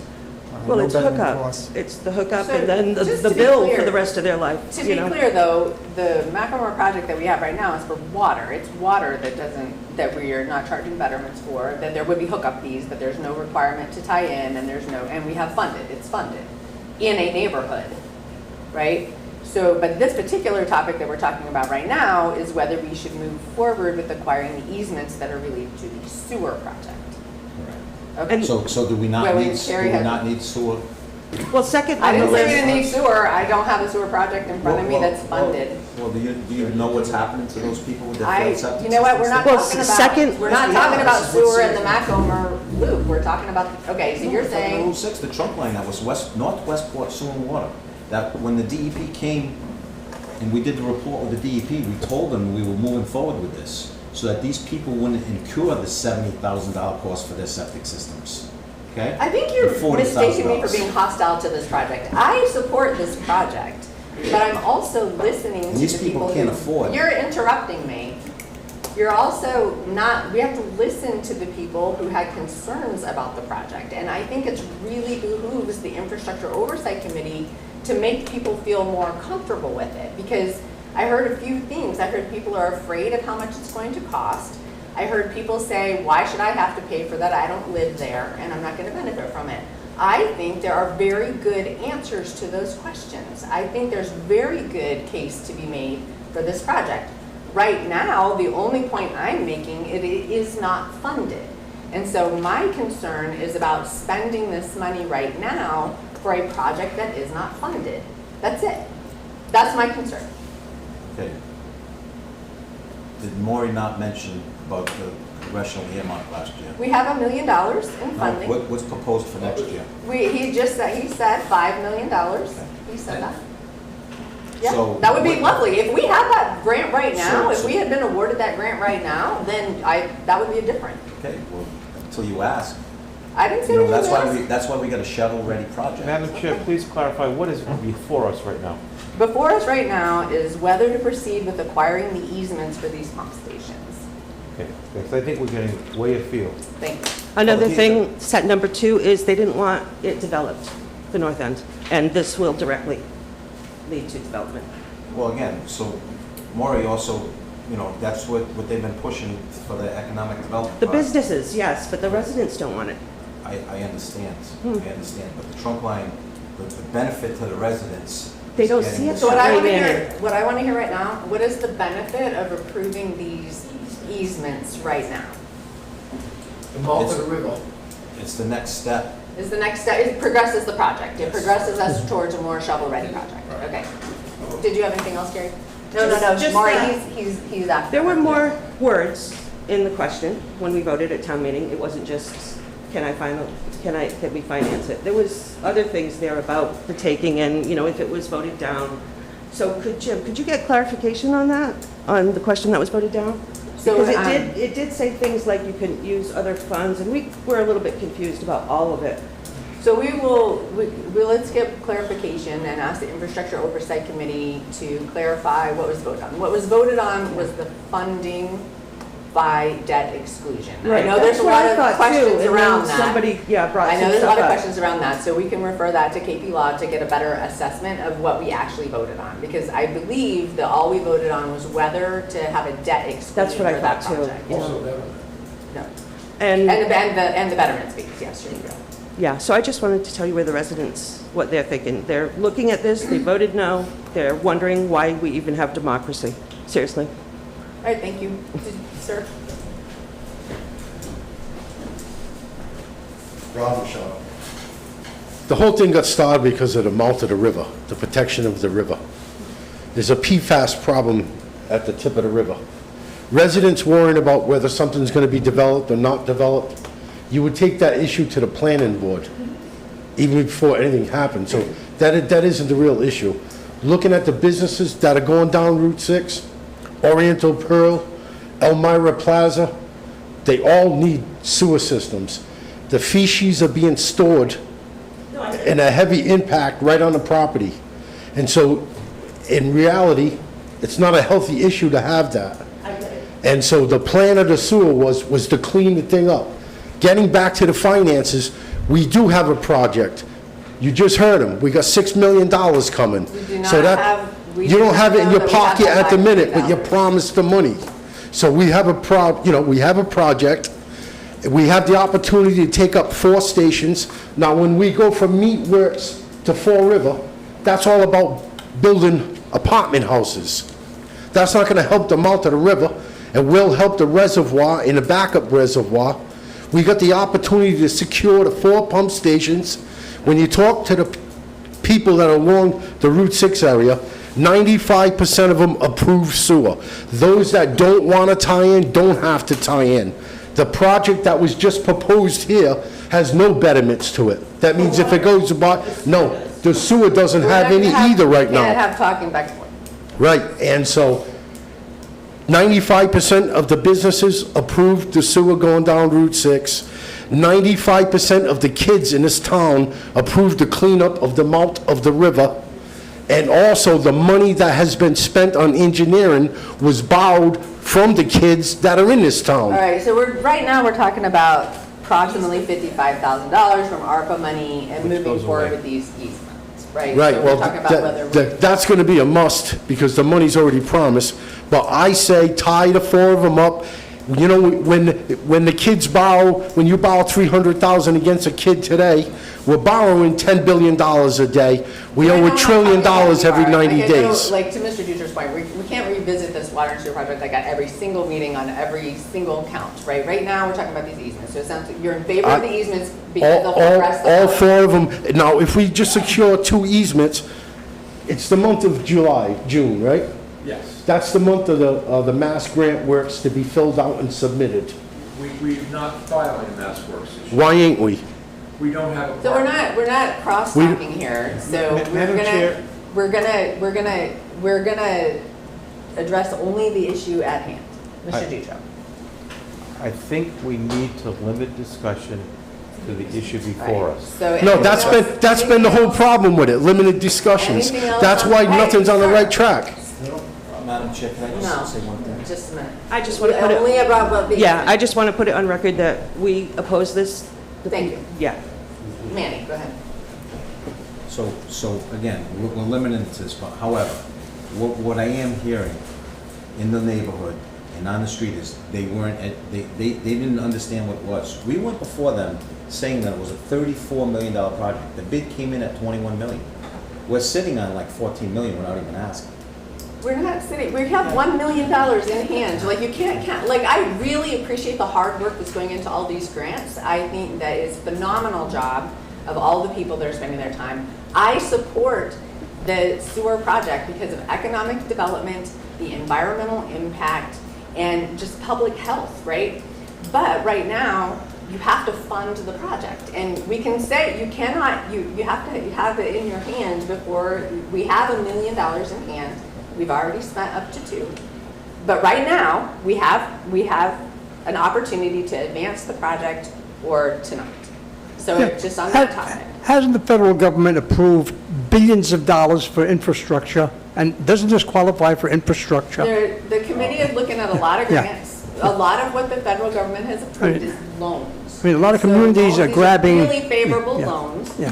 So they're very favorable loans that we can get, but loans have to be paid back, and so you still have to have a way to show how you're gonna pay back. But isn't the government granting? That's what that billions of dollars is Do about. you wanna talk about that? Yeah, I don't believe it's to it's pay grants, I for. believe It's loans. not necessarily for. The ARPA Yeah, grants. anyway, okay, that's. Maury probably knows the answer, but Maury, for I the just sake of wanna- time. I just want to reiterate that this project for sewer from Fall River to basically 88 can be a standalone project. It doesn't get into the area where the neighborhoods are. You have no fear. There's no fear of a betterment. There's no fear of a taxation here the way we're planning this. It doesn't, it goes, you know where the go-kart place is. It doesn't go anywhere near the neighborhoods. It's 90 plus commercial. It's an economic development project.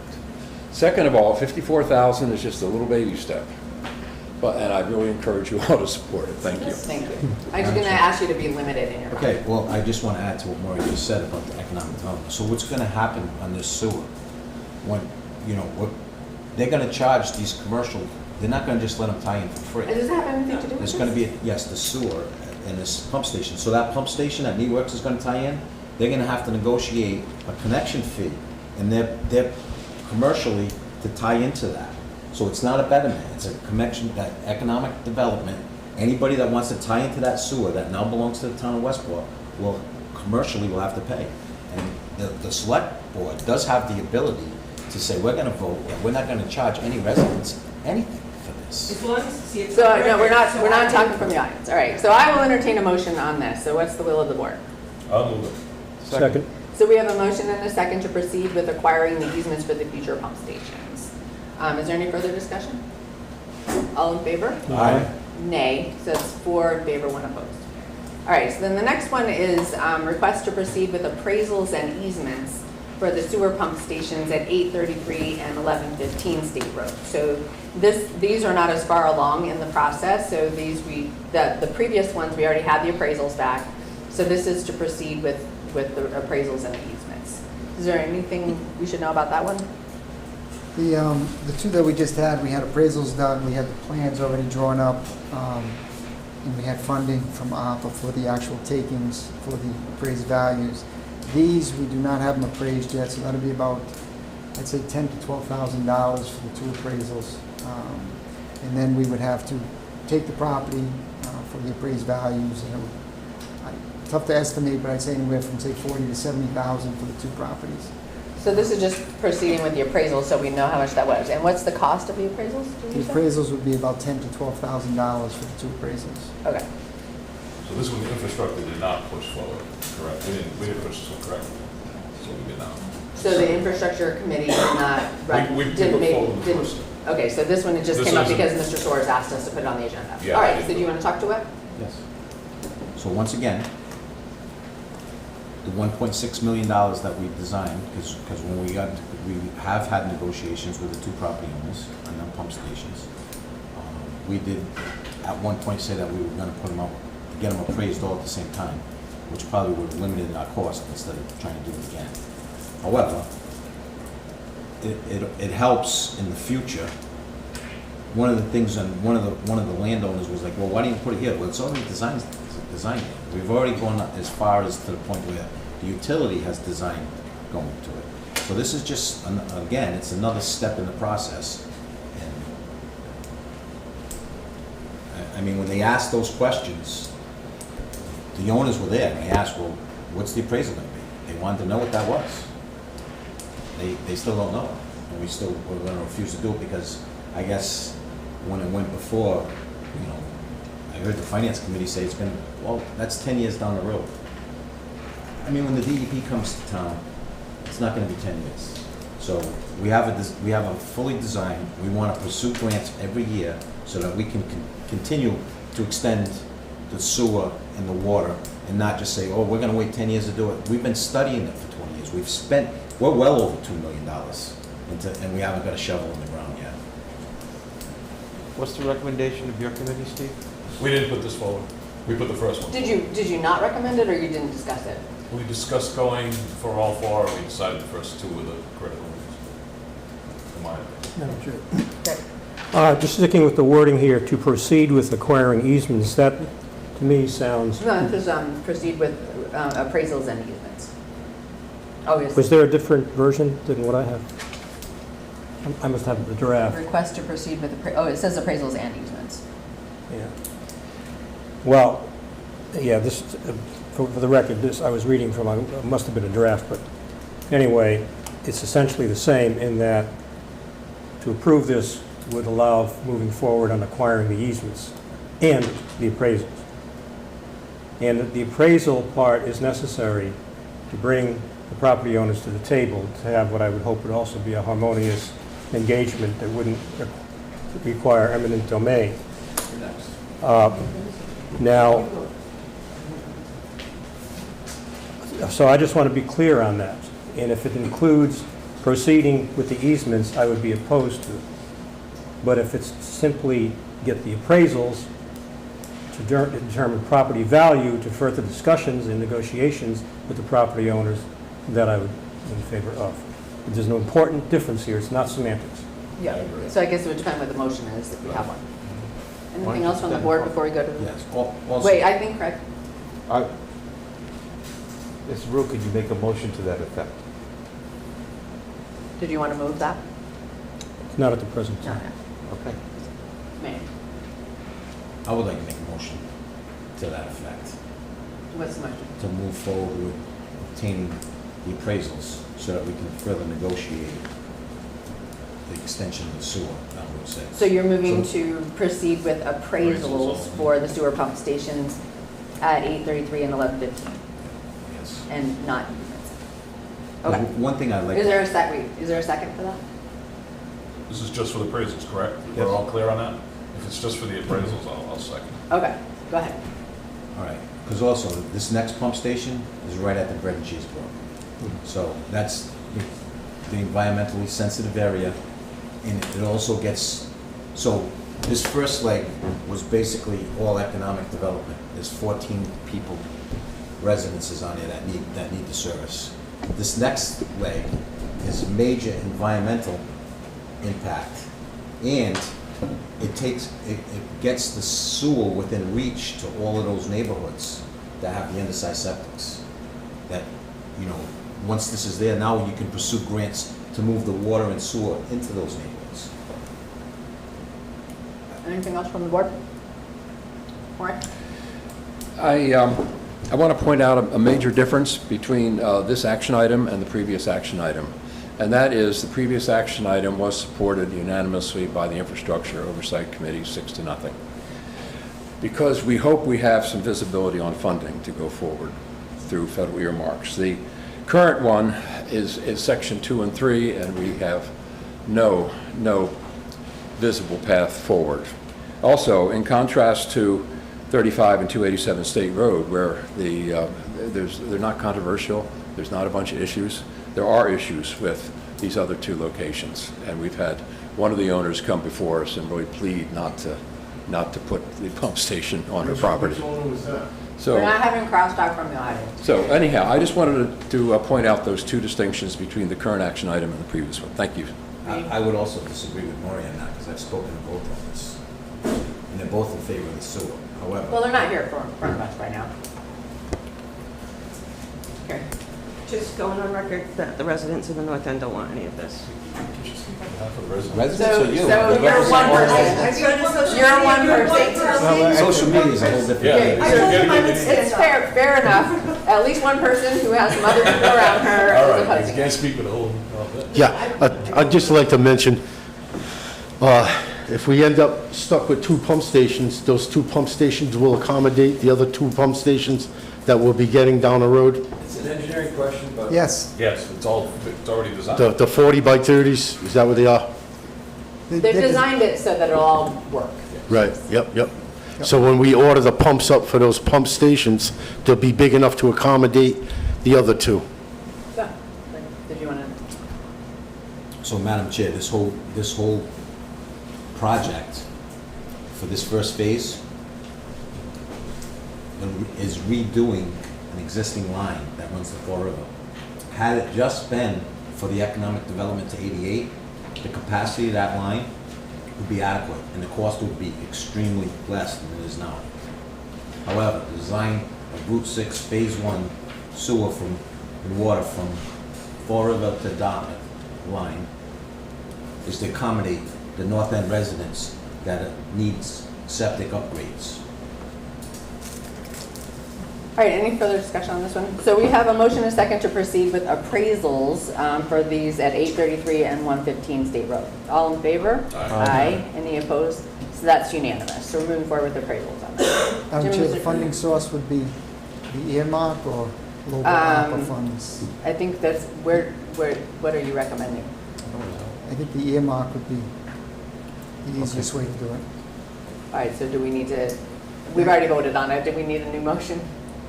No, yeah, I think just another motion to authorize funding from the $1 million earmark. So moved. Second. Any discussion? All in favor? Aye. Okay. Anything else to clean that up? Yeah. Okay. All right, we have a request from Denise Bouchard to approve the third-year leases with the present tenants. We have tenants. A lot of people don't know this. The Town Farm North apartment to Patricia Souza, which is for $10,200 per year, is $835 per month. And the Town Hall Annex basement, Kimberly Nashel, doing business as Cotton Mountain Nursery School, $6,300 per year, $525 per month. And Jim, you want to just tell us about these? Yeah, so every 3 years, the town goes out for proposals, and people can submit proposals for these two properties, the Town Farm North apartment as well as the Town Hall Annex basement. These applicants had filed, I think, last year or the year before, and they have a 3-year lease, but the select board has to reapprove the lease every year, so. They qualified for the project last year when the proposals went out, and I'd recommend that the board permit the yearly lease going forward. Jim, have we ever discussed or looked into the impact to the well, having the extra people in the basement? It's something we might have to think about, the impact we're having? Yeah, we could look at it. I think it's, yeah, I don't know, we'd have to look. I mean, there's a lot of little kids Yeah. do use the facilities a lot all day, so. All right, just something we might want to look into for the future, if it's going to be cost effective and the impact of excess water. So this is year 3 of their 3-year lease. Yeah, I know, that's what I'm saying, for when it's up. Same thing with the apartment house, we'll have to look at, that's not the fair market rent right now around here, so. Move approval? Second. So we have a motion and a second to approve these leases. Is there any further discussion? All in favor? Aye. Aye, that's unanimous. Oh, sorry, one to oppose. We have request for approval of the Community Preservation Committee agreement with the Affordable Housing Trust. Jim, you want to tell us what this is? Yeah, so this is the funding that town meeting approved for the Affordable Housing Trust, and the CPC has a standard agreement that they sign with the trust and the select board. I'd recommend approval. So. Second. Craig, do you have anything on this one? Since are you our Affordable Housing Trust? Yes, I'm the chair. I think we still had one item in that agreement that we still is unresolved. It doesn't affect the agreement. Okay. So we have a motion and a second to approve the agreement. Is there any further discussion? All in favor? Aye. Aye, that's unanimous. We have a request to sign the employment agreement between the town of Westport and Carol Freitas, the Veteran Service Officer. She's gonna get OT for sitting here for 2 hours waiting for us. Anything to add on that? So after the last select board meeting, we met with Carol, we discussed the agreement, and she's in agreement with a 1-year agreement consistent with the standard raise, and there's an additional $1,500 in that as well for that first year. I'd recommend approval. I'll move her in, I'll leave for a second. Second. We had the flag ceremony this weekend. She was there the whole time, and the veterans couldn't say enough nice stuff about her, and they'd be really mad if we didn't keep her, so. Yeah, I'll move her. I heard from Justin Latini for sure. Yeah. Carol, did you want to say something, or are you just there in case we have questions? Okay. I don't need to say anything unless you want an update on the department. I do have a question, though. Cindy Brown, Chair of the Personnel Board. We have some fuzzy lines about what positions need to be subsequently approved by the Personnel Board. So, you read the personnel bylaws, you'll be dizzy. I mean, trying to really determine an employment contract such as the Veterans Service Agent, the Treasurer Collector. We don't always see those after the fact, so they don't really come our way, and there's always, well, does it go to the Select Board first or the Personnel Board first? Or it's very unclear in the current bylaws. So we need to come up with some way that's consistent, one way or the other, because we're not seeing a lot of them. So like the Library Service Director tonight, the Library Director was appointed. I have no idea whether or not they have any intention of coming to the Personnel Board for formal approval of that, or whether there was any indication from, your board that the Personnel Board had already approved it. So we've got a big gap of communication here, and I'm not saying it's anyone's fault, but it's just the way it's kind of evolved over time. Some positions come, some positions don't. So I don't know if perhaps our town council can interpret. I've had discussions with Jim about this, and positions that have a employment contract may be exempt, but yet some of them do end up with us. So I get confused. He gets confused. So I know we gave you a lot of work to do with that wage study and, Right. and making recommendations, but I know I would look for like a recommendation. Do we need to make changes in the personnel bylaws to make that more Yeah. clear? So I think, Jim, do you have any thoughts about that? Yeah, if we could make the personnel bylaws a little clearer, that would be great. Right, I mean, I think he and I are always confused about what to do. In general, anybody with an employment agreement goes directly to the select board and does not go to the personnel board. The personnel board generally handles positions that do not have employment agreements and not union. So sending salary increases or changes in the job description, all job descriptions, I guess, go to the personnel board, but employees that are not part of employment agreements and not part of unions, any changes go to the personnel board first and then to the select board. I think we should kind of button up too, why do we not have employment agreements with people? Like maybe that's right or maybe that's not right, I don't know. Right, because if using that, you're down to support staff. Because almost everyone now uses an employment contract, right? Well, a The lot assessor- of the support staff is union, so. Right, so it comes down to principal clerks, I guess, the animal control officer, but I mean, it comes down to a very small number of employees, which I don't know, if that's the intent, that's the intent. But it seems that that's not really true. Should this be another? Yeah, I think. This is not the item of discussion tonight. I think we need. Oh, to I know, talk- but it came up because, and I know it's a tertiary item.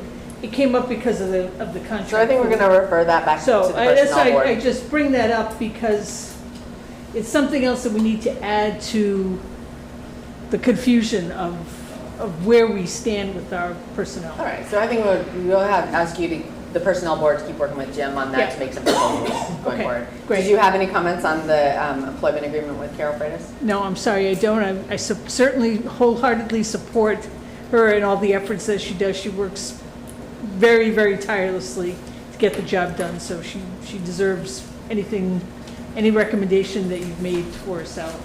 Cindy, you keep adding that work, you'll never get that other person you need. Jeez. Did we have a motion on that already? I believe I made it right, yeah. You did? Second. All right, any further discussion? All in favor? Aye. Aye, that's unanimous. Carol, do you want to just give us like a really brief update of what's going on in your department? Sure. So right now, June, I'm in the middle of the Chapter 115 recertifications that we have to do every 6 months, June and December. We currently have 30 cases, which is about 36 people, when you include the couples that are married. Getting ready to get the veterans gathered for the 4th of July parade. I just came back a couple of weeks ago. We had our annual VSO, statewide VSO conference. That was very educational, informative. Just plugging along. Thank you, Carol. Again, good job this weekend. Thank you. We have a request from the highway surveyor, Chris Gonzalez, to approve the Chapter 90, 2024 roadway improvement project request application. So you want to tell us about this? So this is the yearly street program that Highway Surveyor puts out a contract each year. They're using Chapter 90 funding. There's also some ARPA funding involved in this as well. They are looking at Main Road from Drift Road to Hicks Bridge Road, Main Road from the cemetery to Adamsville Road, Main Road, Adamsville Road to building to address number 820, Main Road, Charlotte Road to the old high school. So the majority of Main Road is included in this contract. Hotel Hill and Drift Road from Hotel Hill to Main Road. Not gonna do it in the summer. No. Tough areas. There's a lot of work, and there's also striping and line painting as well involved in this contract. I'll move it. We have a motion and a second to approve the improvement project. Is there any further discussion? All in favor? Aye. Aye, that's unanimous. The town administrator report.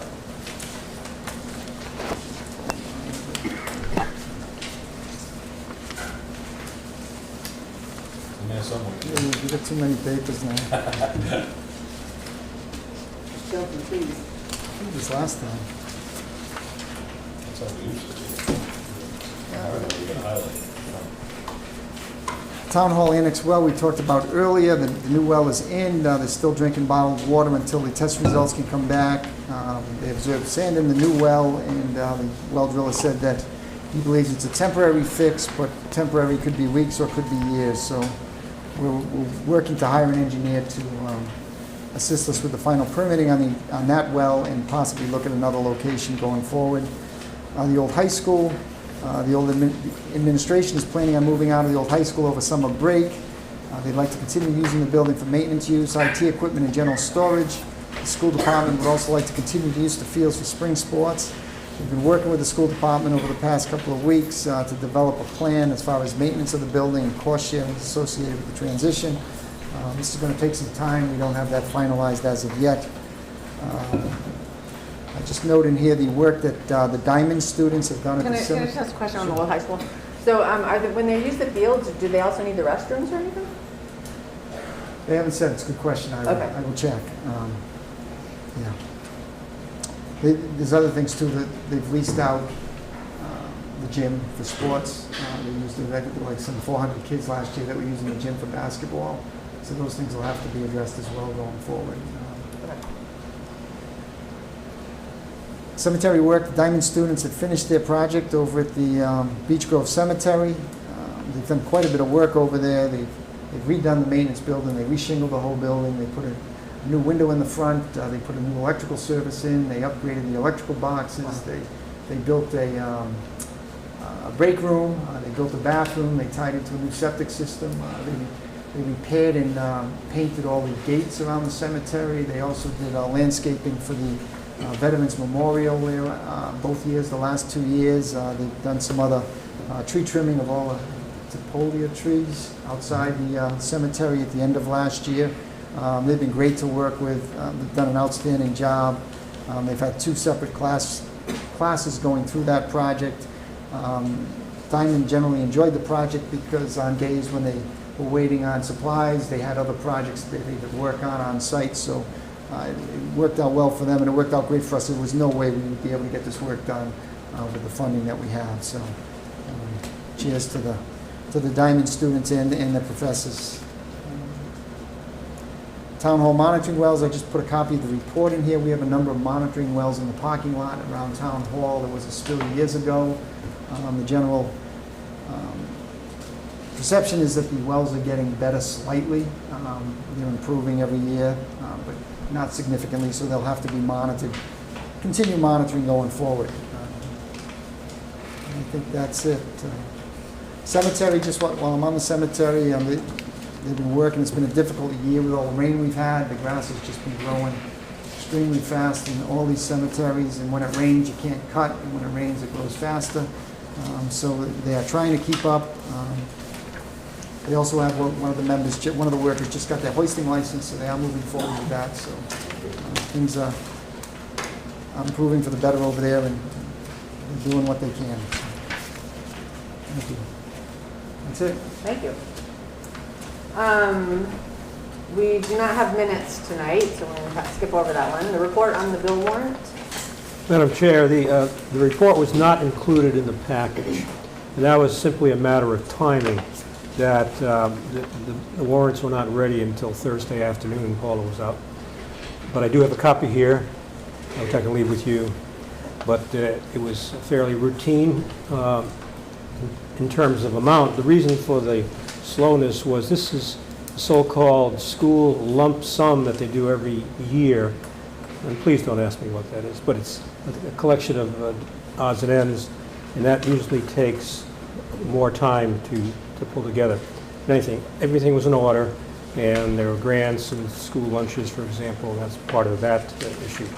So it was $2.8 million, which is a fairly ordinary biweekly number, and all was in order, so that meets our approval. Thank you. So now we have liaison committee reports and suggestions for future agenda items. So we'll start with Craig. Nothing new to report from the Board of Housing Trust. Did you go to the opening, the Habitat for Humanity? Yeah, it was very nice, and we are very well. It was a great ceremony. There were the two families that get the benefit from this outstanding house. They basically exceeded all of the what do you call it, the home efficiency ratings in terms of the insulation and all the other stuff. So it was a feel-good event.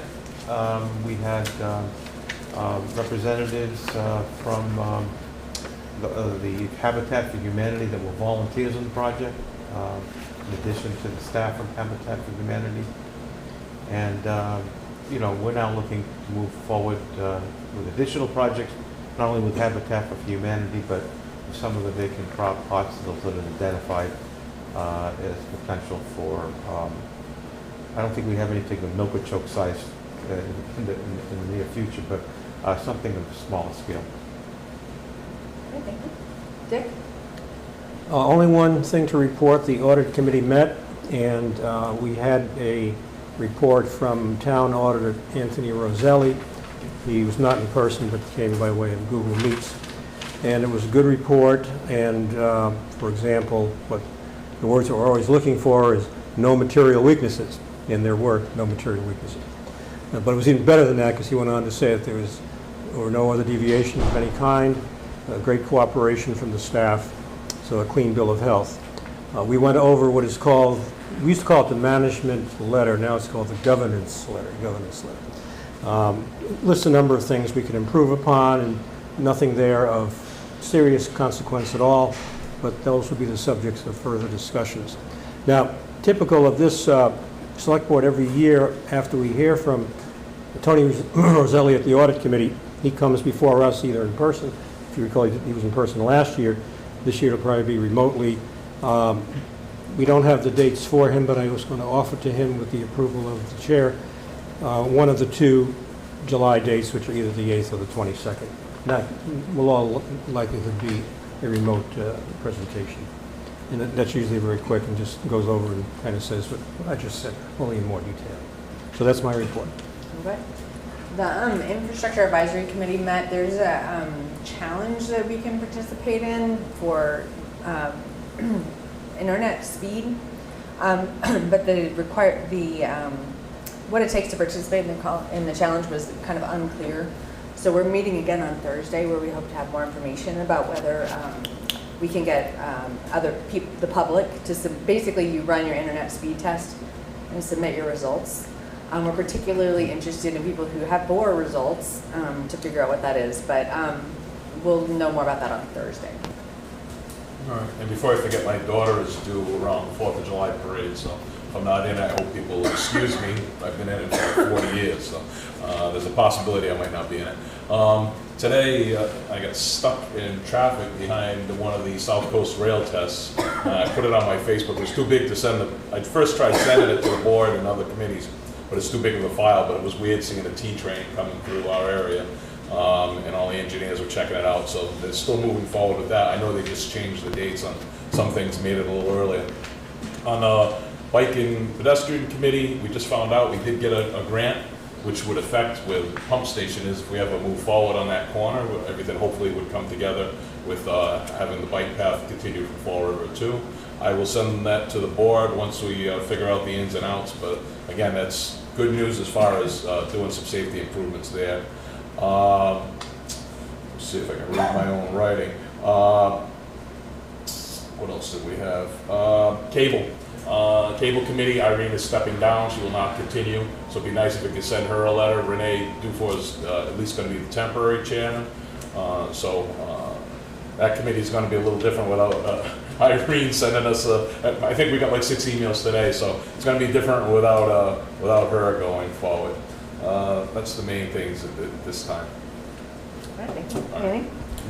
Well, we pretty much covered my stuff on the infrastructure, but I just had a question on your Internet Advisory Committee.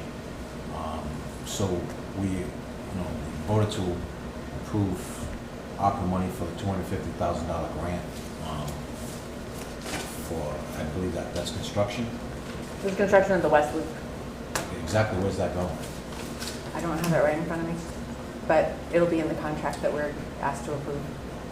Okay, I mean, it's down, I heard it was down Tickle Road. It's on the West Loop, probably down Tickle Road. I don't know off the top of my head. Because I just remember during town meeting that this was for a municipal building, so this construction's for our own internet business, These are grants to serve underprivileged areas in our community. like sewer and water, there's grants for that too, but, so. This is a grant we already have in hand. Have we looked into what the cost is gonna be by, there's no cost for us to have municipal wire on the utility poles, but when we become our own internet business, has anybody looked into what the cost is to have that wire? You'll recall that we presented that to the select board in December. It's around $20 million to get the whole town.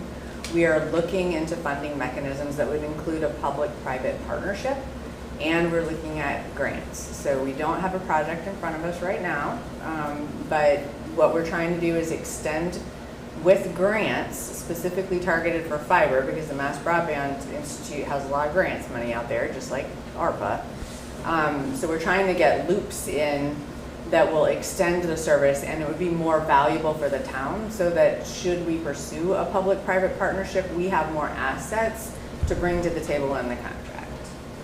So that's what we're trying to do. We're trying to extend with grants in the underprivileged areas where we can get them because we qualify, and then we're going to have to build it. We do not have enough funding to fund the entire to-the-home broadband, no. Could we, for the next selectmen meeting, find out exactly where this contract's No, going to be built? there's no contract on the table right now. Or you're talking about that, when the contract comes before us for approval, sure, we will. I'm not sure if Well, I'm that's just, ready yet. I'm just concerned because that neighborhood that you're talking about has a real need for water, and I just think we should be pursuing water grants in that neighborhood. I agree, before we should be pursuing whatever grant we should be getting.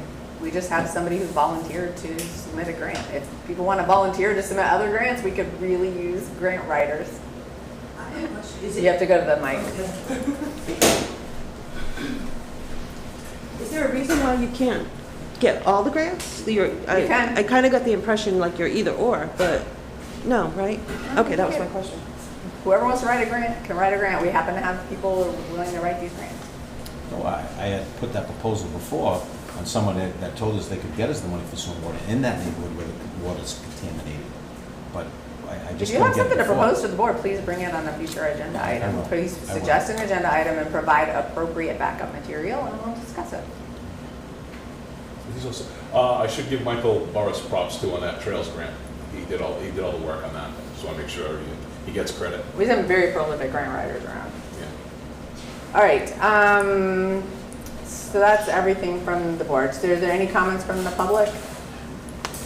A reminder, we have a lot of vacancies. A lot of committees expire at the end of June. So if you're interested in a committee, even if it doesn't look like it's open, please come forward. We'll get that tomorrow. Just a reminder, since we're not meeting July 1, we're meeting July 8. There is a 4th of July parade, so please plan to attend. It's on the 4th of July. Thursday, yeah. I think they usually line up starting at 9, and the parade kicks off at 10. So, She said there's no pre-registration.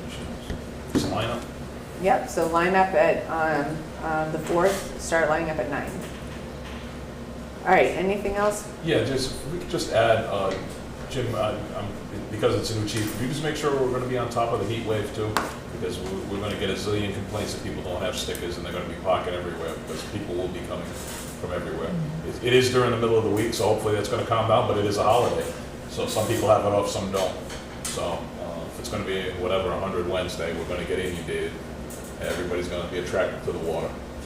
Not only that, we're at like 10 degrees. Like I was looking at the 10 map degrees in cooler. Attleboro, it was like 95, and here we're only supposed to be like 82. or Yeah, something. so yeah, it does. It makes, we get pretty slammed. Okay. Anything? Did we have any topics within we already handled the appointment? Was the one I knew about. We have one injured on duty, which would be executive session. Okay. All right. So I will entertain a motion pursuant to the provisions of Mass General Law, Chapter 30A, Section 21A, where the chair declares an open meeting will have a detrimental effect. To A, discuss strategy with respect to collective bargaining, Westport Permanent Firefighters Association Local 1802.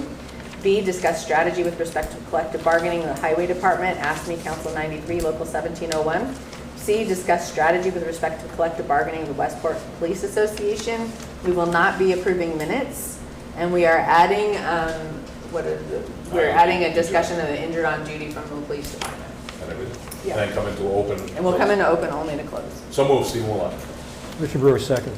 Do a roll call vote. Dean Souza, aye. Aye, Stephen Willett. Aye, Sean Matisse. Aye, Richard Brewer. Hi, Craig Dutra. All right, we are in Scorching. executive session.